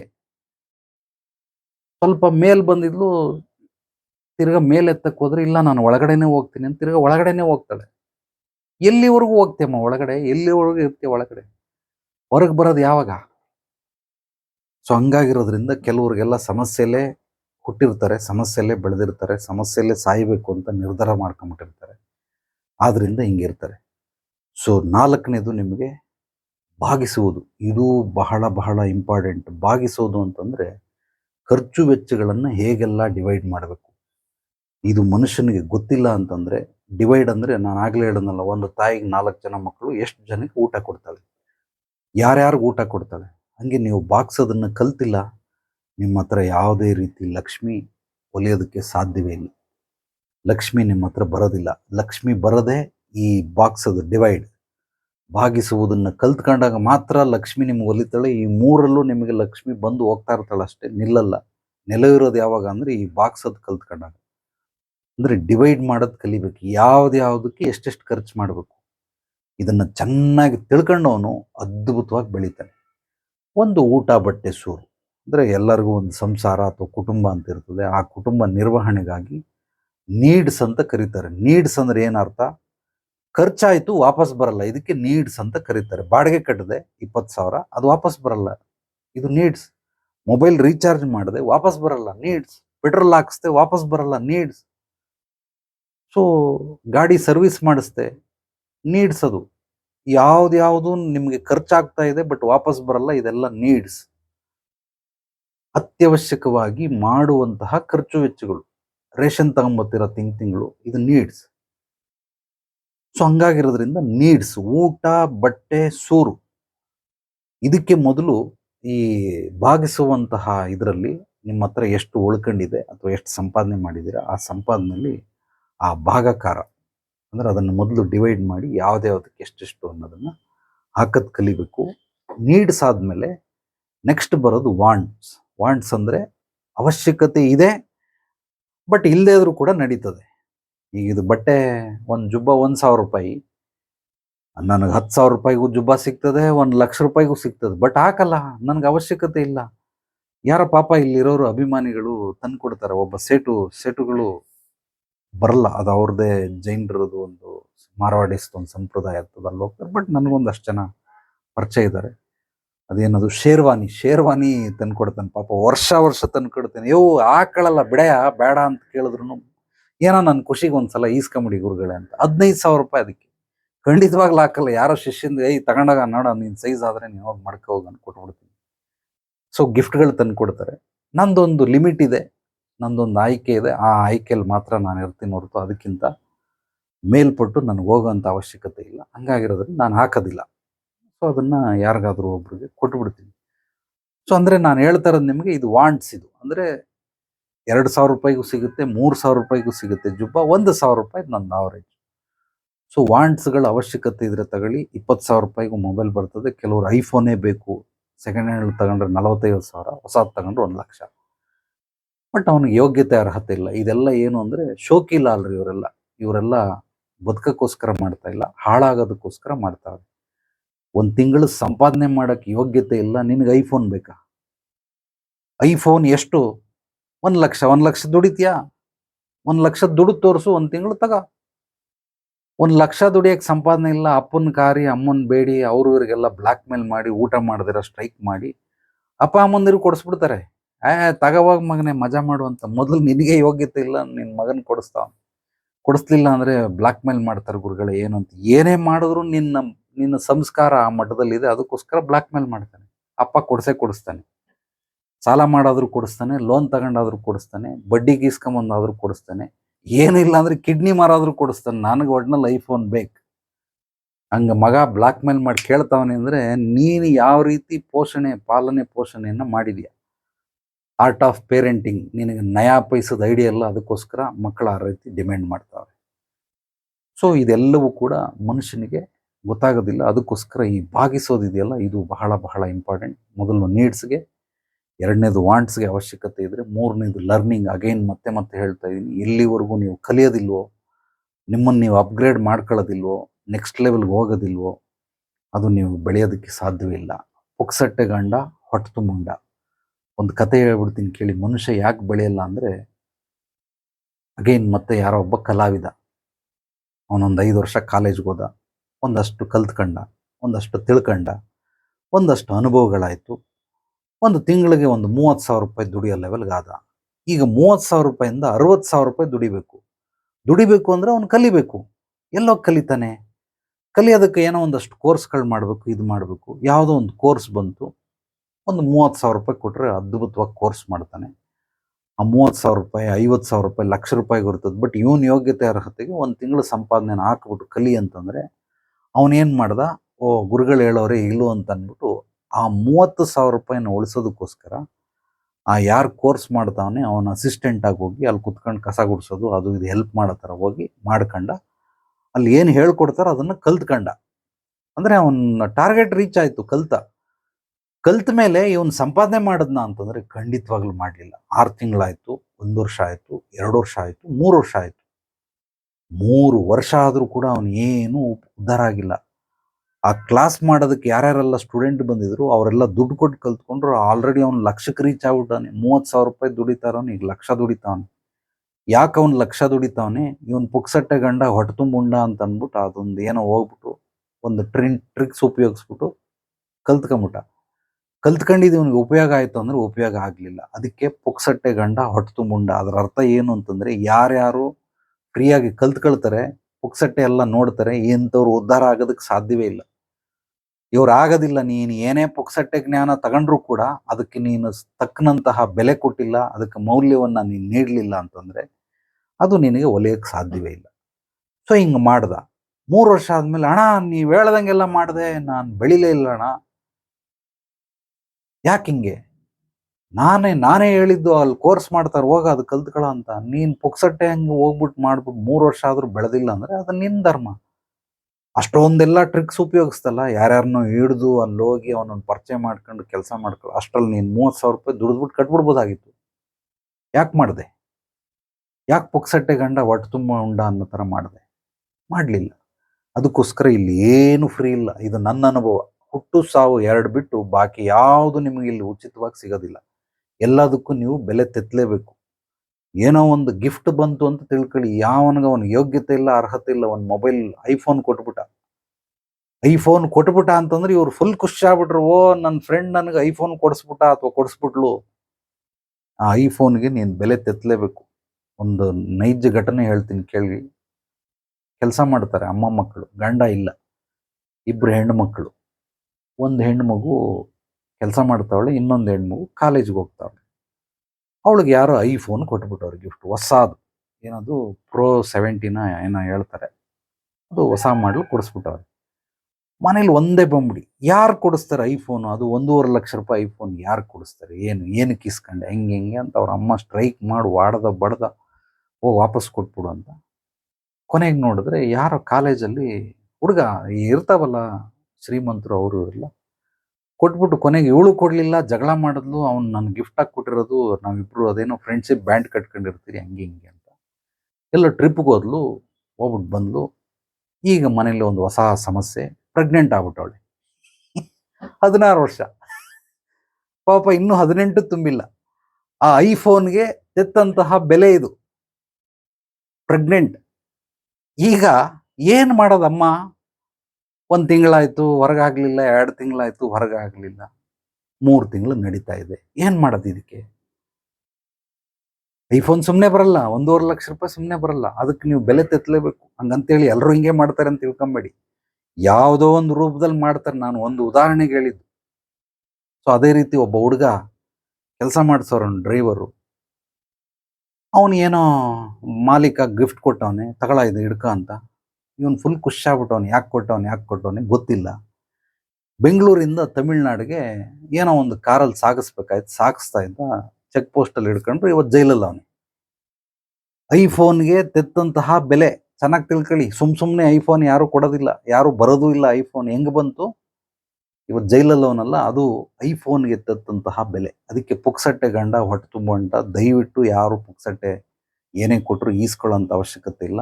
ದುಡ್ದು ತಿನ್ನಿ, ದುಡ್ದು ತಗೊಳ್ಳಿ. ಅದಕ್ಕೆ ಏನಾಗುತ್ತೆ, ಅದಕ್ಕೆ ಖಂಡಿತವಾಗ್ಲೂ ಬೆಲೆ ಬೇಕೇ ಬೇಕು. ಯಾವುದು ಇಲ್ಲಿ ಉಚಿತವಾಗಿ ಸಿಗಲ್ಲ. ಹುಟ್ಟು ಸಾವು ಮಾತ್ರ ಉಚಿತ.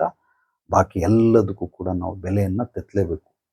ಆದ್ರಿಂದ ಈ ಒಂದು ಭಾಗಿಸೋದಿದೆಯಲ್ಲ, ಇದು ಬಹಳ ಬಹಳ ಅತ್ಯದ್ಭುತವಾಗಿ ನಿಮ್ಮನ್ನ ಲಕ್ಷ್ಮಿ ನೆಲೆಯೂರದೇ ಇಲ್ಲಿ ಭಾಗಿಸೋದ್ರಲ್ಲಿ.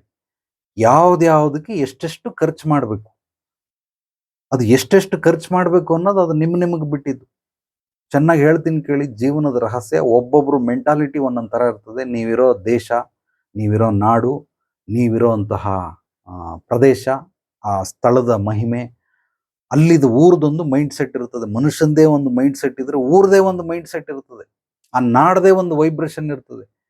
ಆ ವೈಬ್ರೇಷನ್ಗೆ ಅನುಗುಣವಾಗಿ ಒಬ್ಬೊಬ್ಬ 1 + 9 10, 2 + 8 10, 3 + 7 10, 4 + 6 10, 5 + 5 10, 6 + 4 10, 7 + 3 10, 8 + 2 10, 9 + 1 10. ಅಂದರೆ 1ರಿಂದ 9ವರೆಗೂ ಎಲ್ಲ 10. ಹೆಂಗೆ ಅಂದರೆ ಒಬ್ಬರು 1 ರೂಪಾಯಿಗೆ 9 ರೂಪಾಯಿ ಖರ್ಚು ಮಾಡಿದ್ರೆ ಬೆಳೀತಾರೆ. 10 ರೂಪಾಯಲ್ಲಿ 1 ರೂಪಾಯಿ ಖರ್ಚು ಮಾಡು, 9 ರೂಪಾಯಿ ಖರ್ಚು ಮಾಡಿದ್ರೆ ಅಂದರೆ 1 ರೂಪಾಯಿ ಇಟ್ಕ 9 ರೂಪಾಯಿ ಖರ್ಚು ಮಾಡಿ ಬೆಳೀತಾನೆ. ಇನ್ನೊಬ್ಬ 2 ರೂಪಾಯಿ ಇಟ್ಕ 8 ರೂಪಾಯಿ ಖರ್ಚು ಮಾಡಿ ಬೆಳೀತಾನೆ. ಅದು ನಿಮ್ಮ ಮೈಂಡ್ ಸೆಟ್ಟಿಗೆ. ಎಲ್ರಿಗೂ ಒಂದೇ ನಿಯಮಗಳು ಪಾಸ್ ಆಗೋದಿಲ್ಲ. ನೀವಿರೋಂತಹ ಪ್ರದೇಶ, ನೀವು ಮಾಡ್ತಾ ಇರೋವಂಥ ಕೆಲಸ, ನಿಮ್ಮ ಪರಿಸ್ಥಿತಿ, ಮನಸ್ಥಿತಿ, ವಾತಾವರಣ ಹೇಗಿದೆಯೋ ಅದ್ರ ಮೇಲೆ ಈ ಎಲ್ಲ ರೀತಿಯ 10 ವರ್ಗದ ಜನಗಳು ಬದುಕ್ತಾರೆ. ಅದನ್ನು ನೀವು ನೋಡಿಕೊಂಡು ಯಾರ್ಯಾರೆಲ್ಲ ಡಿವೈಡ್ ಮಾಡ್ತಿರಲ್ಲ, ಆ ಡಿವೈಡ್ ಮಾಡೋದ್ರ ಮೇಲೆ ನಿಮ್ಮ ಜೀವನದ ಮುಂದೆ ನಿರ್ಧಾರಗಳು, ಹೇಗೆ ಬೆಳಿತೀರಾ, ಹೇಗೆ ಅಭಿವೃದ್ಧಿ ಹೊಂದುತ್ತೀರಾ, ಹೇಗೆ ಸಮೃದ್ಧಿ ಹೊಂದುತ್ತೀರಾ ಅನ್ನೋದು ನಿರ್ಧಾರವಾಗುತ್ತೆ. ಅದಕ್ಕೆ ಡಿವೈಡ್ ಮಾಡೋದು ಕಲ್ತ್ಕೊಳ್ಳಿ. ಬಹಳ ಬಹಳ ಇಂಪಾರ್ಟೆಂಟ್ ಇದು. ಆದರೂ ಕೂಡ ಕೆಲವೊಂದು ವಿಚಾರಗಳನ್ನು ನಿಮಗೆ ಸ್ಪಷ್ಟವಾಗಿ ತಿಳಿಸ್ತೀನಿ. ಮೊದಲನೇದು ನೀಡ್ಸ್, 2ನೇದು ವಾಂಟ್ಸ್, 3ನೇದು ಲರ್ನಿಂಗ್, 4ನೇದು ಇನ್ವೆಸ್ಟ್ಮೆಂಟ್, 5ನೇದು ಚಾರಿಟಿ ಅಂದರೆ ದಾನ ಧರ್ಮ. ಯಾವ ಪುಣ್ಯಾತ್ಮ ದಾನ ಧರ್ಮ ಮಾಡೋದಿಲ್ವೋ ಇವನು ಏನು ಮಾಡಿದ್ರೂ ಉದ್ಧಾರ ಆಗೋದಕ್ಕೆ ಸಾಧ್ಯನೇ ಇಲ್ಲ. ಕಡೆ ಪಕ್ಷದಲ್ಲಿ ದಾನ ಧರ್ಮ. ಇದಕ್ಕೂ ಮೀರಿ ಇನ್ನೊಂದಿದೆ, ಅದು ಮಾರ್ಗದರ್ಶನ. ಪರಿಹಾರಕ್ಕೆ ನೀವು ಖರ್ಚು ಮಾಡಲೇಬೇಕು. ಯಾರು ಮಾರ್ಗದರ್ಶನ ತಗೊಳ್ಳೋದಿಲ್ಲ, ಖರ್ಚು ಮಾಡೋದಿಲ್ಲ, ಪರಿಹಾರಗಳನ್ನು ತಗೊಳ್ಳೋದಿಲ್ಲ, ಪಾಪ ಇದ್ದಲ್ಲೇ ಇದ್ದು ಅಲ್ಲೇ ಹುಟ್ಟಿ ಅಲ್ಲೇ ಬೆಳೆದು ಅಲ್ಲೇ ಸತ್ತೋಗ್ತಾರೆ. ಹಂಗಾಗಿರೋದ್ರಿಂದ ಪರಿಹಾರಗಳನ್ನು ಬಗೆಹರಿಸ್ಕೊಂಡ್ರೆ ಮುಂದೆ ಬೆಳೆಯೋದಕ್ಕೆ ನಿಮ್ಗೆ ಅನುಕೂಲ ಆಗುತ್ತೆ.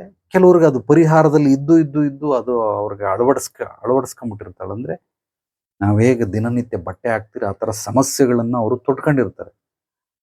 ಅವ್ರಿಗೆ ಅದನ್ನೇನೋ ಬಿಚ್ಚಾಕ್ಬಿಟ್ರೆ ನಾನು ನಗ್ನವಾಗ್ಬಿಟ್ಟೆ ಅಂತ, ಅಂದರೆ ಪರಿಹಾರ ಏನಾದರೂ ಸಿಕ್ಬಿಟ್ರೆ ಅವರು ಬೆತ್ತಲೆ ಆಗ್ಬಿಟ್ಟೆ ಅಂತ ಅನ್ಕೊಳ್ತಾರೆ. ಅವ್ರಿಗೆ ಫೀಲ್ ಮಾಡ್ಕೊಳ್ತಾರೆ. ಅದಕ್ಕೆ ಪಾಪ ಎಷ್ಟೋ ಜನಕ್ಕೆ ಇಲ್ಲಿ ನಾನು ಆನೆಸ್ಟಾಗಿ ಹೇಳ್ತೀನಿ, ಬೇರೆಯವ್ರು ಹೆಂಗೋ ನನಗೆ ಗೊತ್ತಿಲ್ಲ, ಇಲ್ಲಿ 100 ಜನ ಬರ್ತಾರೆ, 70 ಜನ ಬರೋದಿಲ್ಲ. ಯಾಕೆಂದ್ರೆ ಅವ್ರಿಗೆ ಸಮಸ್ಯೆಗಳಲ್ಲೇ ಇರಬೇಕು, ಅವ್ರಿಗೆ ಪರಿಹಾರ ಬೇಕಾಗಿಲ್ಲ. ಅವ್ರಿಗೆ ಸಮಸ್ಯೆಗಳಿದೆ, ಎಲ್ಲೋ ಒಂದ್ ಕಡೆ ಪರಿಹಾರ ಬೇಕು ಅನ್ಸುತ್ತೆ, ಪರಿಹಾರ ಕೊಡಕ್ ಹೋದ್ರೆ ತಗೊಳ್ಳೋದಿಲ್ಲ ಅವರು. ಅಯ್ಯ ಇವ್ರು ಹೇಳೋ ಥರ ಮಾಡ್ಬಿಟ್ರೆ ಸುಲಭವಾಗಿ ಪರಿಹಾರ ಆಗ್ಬಿಡ್ತದೆ, ಇವೆಲ್ಲ ಆಗೋದಿಲ್ಲ. ಸೊ ಸಮಸ್ಯೆನೇ ಬೆಸ್ಟು ಅಂತ ಹಂಗಾಗಿರೋದ್ರಿಂದ ಸಮಸ್ಯೆಗಳಲ್ಲೇ ಬರ್ತಾರೆ. ಇನ್ನೊಂದು 20-30% ಜನ ಏನು ಎತ್ತ ಅಂತೇಳಿ ಸ್ವಲ್ಪ ಸೀರಿಯಸ್ ಆಗಿ ತಗೊಂಡು ಅವ್ರ ಜೀವನವನ್ನು ನೆಕ್ಸ್ಟ್ ಲೆವೆಲ್ಗೆ ತಗೊಂಡು ಹೋಗೋದಕ್ಕೆ ಅನುಕೂಲ ಮಾಡ್ಕೊಳ್ತಾರೆ. ಬಟ್ ಕೆಲವರು ಮಾಡೋದಿಲ್ಲ. ಅದೇ ಗೋಳು, ಅದೇ ಗೋಳಾಟ, ಅದೇ ಚೀರಾಟ, ಅದೇ ಕೊರಗೋದು ಮರಗೋದು, ಇಂಥವ್ರು ಯಾರೂ ಬೆಳೆಯೋದಕ್ಕೆ ಸಾಧ್ಯವಿಲ್ಲ. ಹಂಗಾಗಿರೋದ್ರಿಂದ ಎಲ್ಲವನ್ನ ಖರ್ಚು ವೆಚ್ಚಗಳನ್ನು ಮನುಷ್ಯ ನೋಡಿಕೊಂಡು ಹಿತಮಿತವಾಗಿ ಯಾವುದಕ್ಕೆ ಮಾಡಬೇಕು ಅದನ್ನು ಮಾಡಬೇಕು. ಕೆಲವೊಂದಕ್ಕೆ ಹೆಚ್ಚಾಗಿ ಮಾಡಬೇಕು, ಕೆಲವೊಂದು ಕಡಿಮೆ ಮಾಡಬೇಕು. ಕಡಿಮೆ ಮಾಡಬೇಕು ಅಂತ ಜೀವನ ಪರ್ಯಂತ ಕಡಿಮೆನೇ ಮಾಡ್ಕೊಂಡು ಹೋಗೋಕ್ಕಾಗಲ್ಲ. ಇವತ್ತು ಕಡಿಮೆ, ನಾಳೆ ಅದನ್ನು ಜಾಸ್ತಿ ಮಾಡ್ಬೋದು. ಹೆಚ್ಚಾಗಿ ಮಾಡ್ತಾ ಇದ್ದೀರಾ ಇವತ್ತು, ನಾಳೆ ಅದನ್ನು ಕಡಿಮೆ ಮಾಡಬಹುದು, ಕಡಿಮೆ ಆಗಬಹುದು, ಅಥವಾ ಕಡಿಮೆ ಕೇಳಬಹುದು. ಹೆಂಗೆಂಗೋ ಬೇಕಾದರೂ ನಡೀತಾ ಇರ್ತದೆ. ಒಂದೇ ರೀತಿ ಇರೋದಕ್ಕೆ ಸಾಧ್ಯವೇ ಇಲ್ಲ. ಮನುಷ್ಯ ಫಿಕ್ಸ್ ಮಾಡ್ಬಿಟ್ಟಿರ್ತಾನೆ, ಹಿಂಗೆ ಇರ್ತದೆ ಅಂತ. ಒಬ್ಬ ಅವಿವೇಕಿಗಳು ಹೋಗಿ ಅಂಗಡಿ ಹತ್ರ ಜಗಳ ಮಾಡಿ, ಏನು ನಮ್ಮನ್ನು ಲೂಟಿ ಮಾಡ್ತಾ ಇದೆಯಾ ನೀನು? ಯಾಕಪ್ಪ ಏನು ಮಾಡಿದೆ? ಅಲ್ಲ, ನಾನು 5 ವರ್ಷದಿಂದ ಬಂದಿದ್ದೆ, ಅಕ್ಕಿ ತಗೊಂಡೆ, ಅವಾಗ 10 ರೂಪಾಯಿ ಇತ್ತು, ಇವಾಗೇನು ನನ್ನ ಹತ್ರ 50 ರೂಪಾಯಿ ಕೇಳ್ತಾ ಇದೆಯಾ? ಸಮಾಜ ಬದಲಾದಂಗೆಲ್ಲ ನಾವು ರೇಟ್ ಜಾಸ್ತಿ ಮಾಡ್ತಾ ಬಂದ, ನನಗೇನು ಬರ್ತದ, 10 ರೂಪಾಯಿಗೆ ಬರ್ತದ, ಕೊಡು, ನೀನೇ ತಂದು ಕೊಟ್ಬಿಡ್ತೀನಿ 10 ರೂಪಾಯಿ ಅಂತ. ಲೂಟಿ ಮಾಡ್ತಾ ಇದೆಯಾ ನಮ್ಮನ್ನ? ಲೂಟಿ 5 ವರ್ಷದ ಹಿಂದಿಂದ ಹೇಳ್ತಿಲ್ಲ. ನೆನ್ನೆ ರೇಟ್ ಇದ್ದಿದ್ದು ಬೇರೆ, ಇವತ್ತೇ ರೇಟ್ ಬೇರೆ. ಚಿನ್ನ ಎಷ್ಟಿತ್ತು 5 ವರ್ಷದಿಂದ, ಇವತ್ತು ಎಷ್ಟಾಗ್ಬಿಟ್ಟೈತೆ? ಲೂಟಿ ಮಾಡ್ತಾ ಇದೆಯಾ ನೀನು? ಹೋಗಿ ಜ್ಯುವೆಲ್ಲರಿ ಅಂಗಡಿಗೆ ಹೋಗ್ಬಿಟ್ರೆ 10,000 ಕೊಡ್ತೀನಿ ಕೊಡು ಅಂದ್ರೆ ಕೊಡ್ತಾನ? ಚಿನ್ನನ ಖಂಡಿತವಾಗ್ಲೂ ಕೊಡಲ್ಲ. ಪ್ರತಿ ಕ್ಷಣ ಚಿನ್ನದ ಬೆಲೆ ಏರ್ತಾನೆ ಇರ್ತದೆ. ಅದೇ ತರ ಪ್ರತಿಯೊಂದನ್ನು ಏರ್ತಾನೆ ಇದೆ. ಎಲ್ಲಾ ಬೆಲೆಗಳು ಏರ್ತಾ ಇದೆ. ನಿನ್ನ ಬೆಲೆ ಯಾವಾಗಲೇ ಏರ್ತದೆ? ಯಾವಾಗಲೇ ಏರಿಸ್ಕೊಳ್ತೀಯಾ? ಹೆಂಗ್ ಏರಿಸ್ಕೊಳ್ತೀಯ? ಏರ್ಸೋರು ಯಾರು? ಏರ್ಸೋದಕ್ಕೆ ಏನೇನು ಮಾಪನಗಳಿದ್ದಾವೆ. ಸೊ ಅದು ಅವನಿಗೆ ಗೊತ್ತಿಲ್ಲ. ಊರ ಸುತ್ತ ಎಲ್ಲ ಜಗಳ ಮಾಡ್ಕೊಂಡು ನಿಂತವನು. ಸೊ ನಾನು ಬೆಳಿತೀನಿ, ಯಾಕೆ ರೇಟ್ ಜಾಸ್ತಿ ಮಾಡ್ಬಿಟ್ಟವ್ರೆ ಅಂತ. ಆದ್ರಿಂದ ಸ್ನೇಹಿತರೆ, ಸೊ ವಾರಕ್ಕೊಂದು ವಿಚಾರದಲ್ಲಿ ಇಂದಿನ ಕಾರ್ಯಕ್ರಮದ ವಿಷಯ ಕೂಡುವುದು, ಕಳೆಯುವುದು, ಗುಣಿಸುವುದು, ಭಾಗಿಸುವುದು. ಸೊ ಒಂದು ಸಂಪಾದನೆ, ಖರ್ಚು, ಉಳಿತಾಯ, ಹೂಡಿಕೆ. ಈ ಹೂಡಿಕೆಯಲ್ಲಿ ಬಹಳ ಅತ್ಯದ್ಭುತವಾಗಿರೋದು ಜನರೇಷನ್ ವೈಸ್. ಇದನ್ನ ಸೂತ್ರಗಳನ್ನು ನೆನ್ಪಿಟ್ಕೊಂಡಿರಿ. ಅದ್ಭುತವಾಗಿ ನಿಮ್ಮನ್ನು ಬೆಳೆಸೋಂಥದಕ್ಕೆ ಈ ಜನರೇಷನ್ ವೈಸ್ ಸಂಪಾದನೆ ಮಾಡೋದು. ಅಂದರೆ ನೀನು ದುಡ್ಡನ್ನು ಸಂಪಾದನೆ ಮಾಡು, ದುಡ್ಡು ಮತ್ತೊಂದು ದುಡ್ಡನ್ನು ಸಂಪಾದನೆ ಮಾಡುತ್ತೆ, ಆ ದುಡ್ಡು ಇನ್ನೊಂದು ದುಡ್ಡನ್ನು ಸಂಪಾದನೆ ಮಾಡ್ತದೆ. ಹಿಂಗೆ ಮಾಡಿದ್ರೆ ಮಾತ್ರನೇ ನಿಮ್ಮ ಹತ್ರ ಹಣ ಬರೋದಕ್ಕೆ ಸಾಧ್ಯನೇ ಹೊರತು ನೀವು ದುಡಿತೀನಿ ಅಂದರೆ ಇದು ಖಂಡಿತವಾಗ್ಲೂ ಸಾಧ್ಯವಿಲ್ಲ. ಯಾರಿಗೆ ಯಾವಾಗ ಬೇಕಾದರೂ ಎಂಥದ್ದೇ ಸಮಸ್ಯೆಗಳಿದ್ರೂ ನೇರವಾಗಿ ಬಂದು ಭೇಟಿ ಮಾಡಿ. ನಿಮ್ಮ ಹಿನ್ನೆಲೆ ಪೂರ್ವಾಪರ ತಿಳಿದ ನಂತರ ಮುಂದಿನ ಹೆಜ್ಜೆ. ಸೊ ಪರಿಹಾರ, ಮಾರ್ಗದರ್ಶನ ಅತ್ಯದ್ಭುತವಾಗಿ ಸಿಗುತ್ತೆ. ಶುಭೋದಿನಿ ಅಂದರೆ 5 ಆಧಾರ ಸ್ತಂಭಗಳಲ್ಲಿ ನಿಂತಿರೋದು ಆರೋಗ್ಯ, ಪರಿಹಾರ, ಜ್ಞಾನ, ಮಾರ್ಗದರ್ಶನ, ಸಮೃದ್ಧಿ. ಈ 5 ಆಧಾರ ಸ್ತಂಭದಲ್ಲಿ ನಿಂತಿರ್ತದೆ. ಇಲ್ಲಿ ಬಂದರೆ ಎಲ್ಲ ಕೂಡ ಕ್ಲಾರಿಟಿ, ಮ್ಯಾಕ್ಸಿಮಮ್ ಕ್ಲಾರಿಟಿ. ನಮ್ಮ ಗುರುಗಳು ಹೇಳ್ಕೊಟ್ಟಿರೋಂಥ ರೀತಿ ಇಲ್ಲಿ ಎಲ್ಲವೂ ಕೂಡ ಸಿಗೋದು ಕ್ಲಾರಿಟಿಯಿಂದಲೇ. ಹಂಗಾಗಿ ಕ್ಲಾರಿಟಿ ಬೇಕಾದವರು ಬಂದು ಭೇಟಿ ಮಾಡಿ. ಎಲ್ರಿಗೂ ಒಳ್ಳೇದಾಗಲಿ. ನಾಳೆ ಮತ್ತೆ ಭೇಟಿಯಾಗೋಣ ಮತ್ತಷ್ಟು ಸತ್ವಭರಿತ ವಿಚಾರಗಳೊಂದಿಗೆ. ಎಲ್ಲರೊಳಗಡೆಗಿರುವ ಭಗವಂತನಿಗೆ ನನ್ನ ಭಕ್ತಿಪೂರ್ವ ಪ್ರಣಾಮಗಳು. ಸರ್ವೇ ಜನೋ ಸುಖಿನೋ ಭವಂತು. ಶುಭರಾತ್ರಿ. ಮುಂದಿನ ವಾರ ಇನ್ನೊಂದಷ್ಟು ಅತ್ಯದ್ಭುತವಾದ ವಿಚಾರಗಳೊಂದಿಗೆ ಭೇಟಿಯಾಗೋಣ. ಅಲ್ಲಿವರೆಗೂ ಎಲ್ರಿಗೂ ಶುಭರಾತ್ರಿ.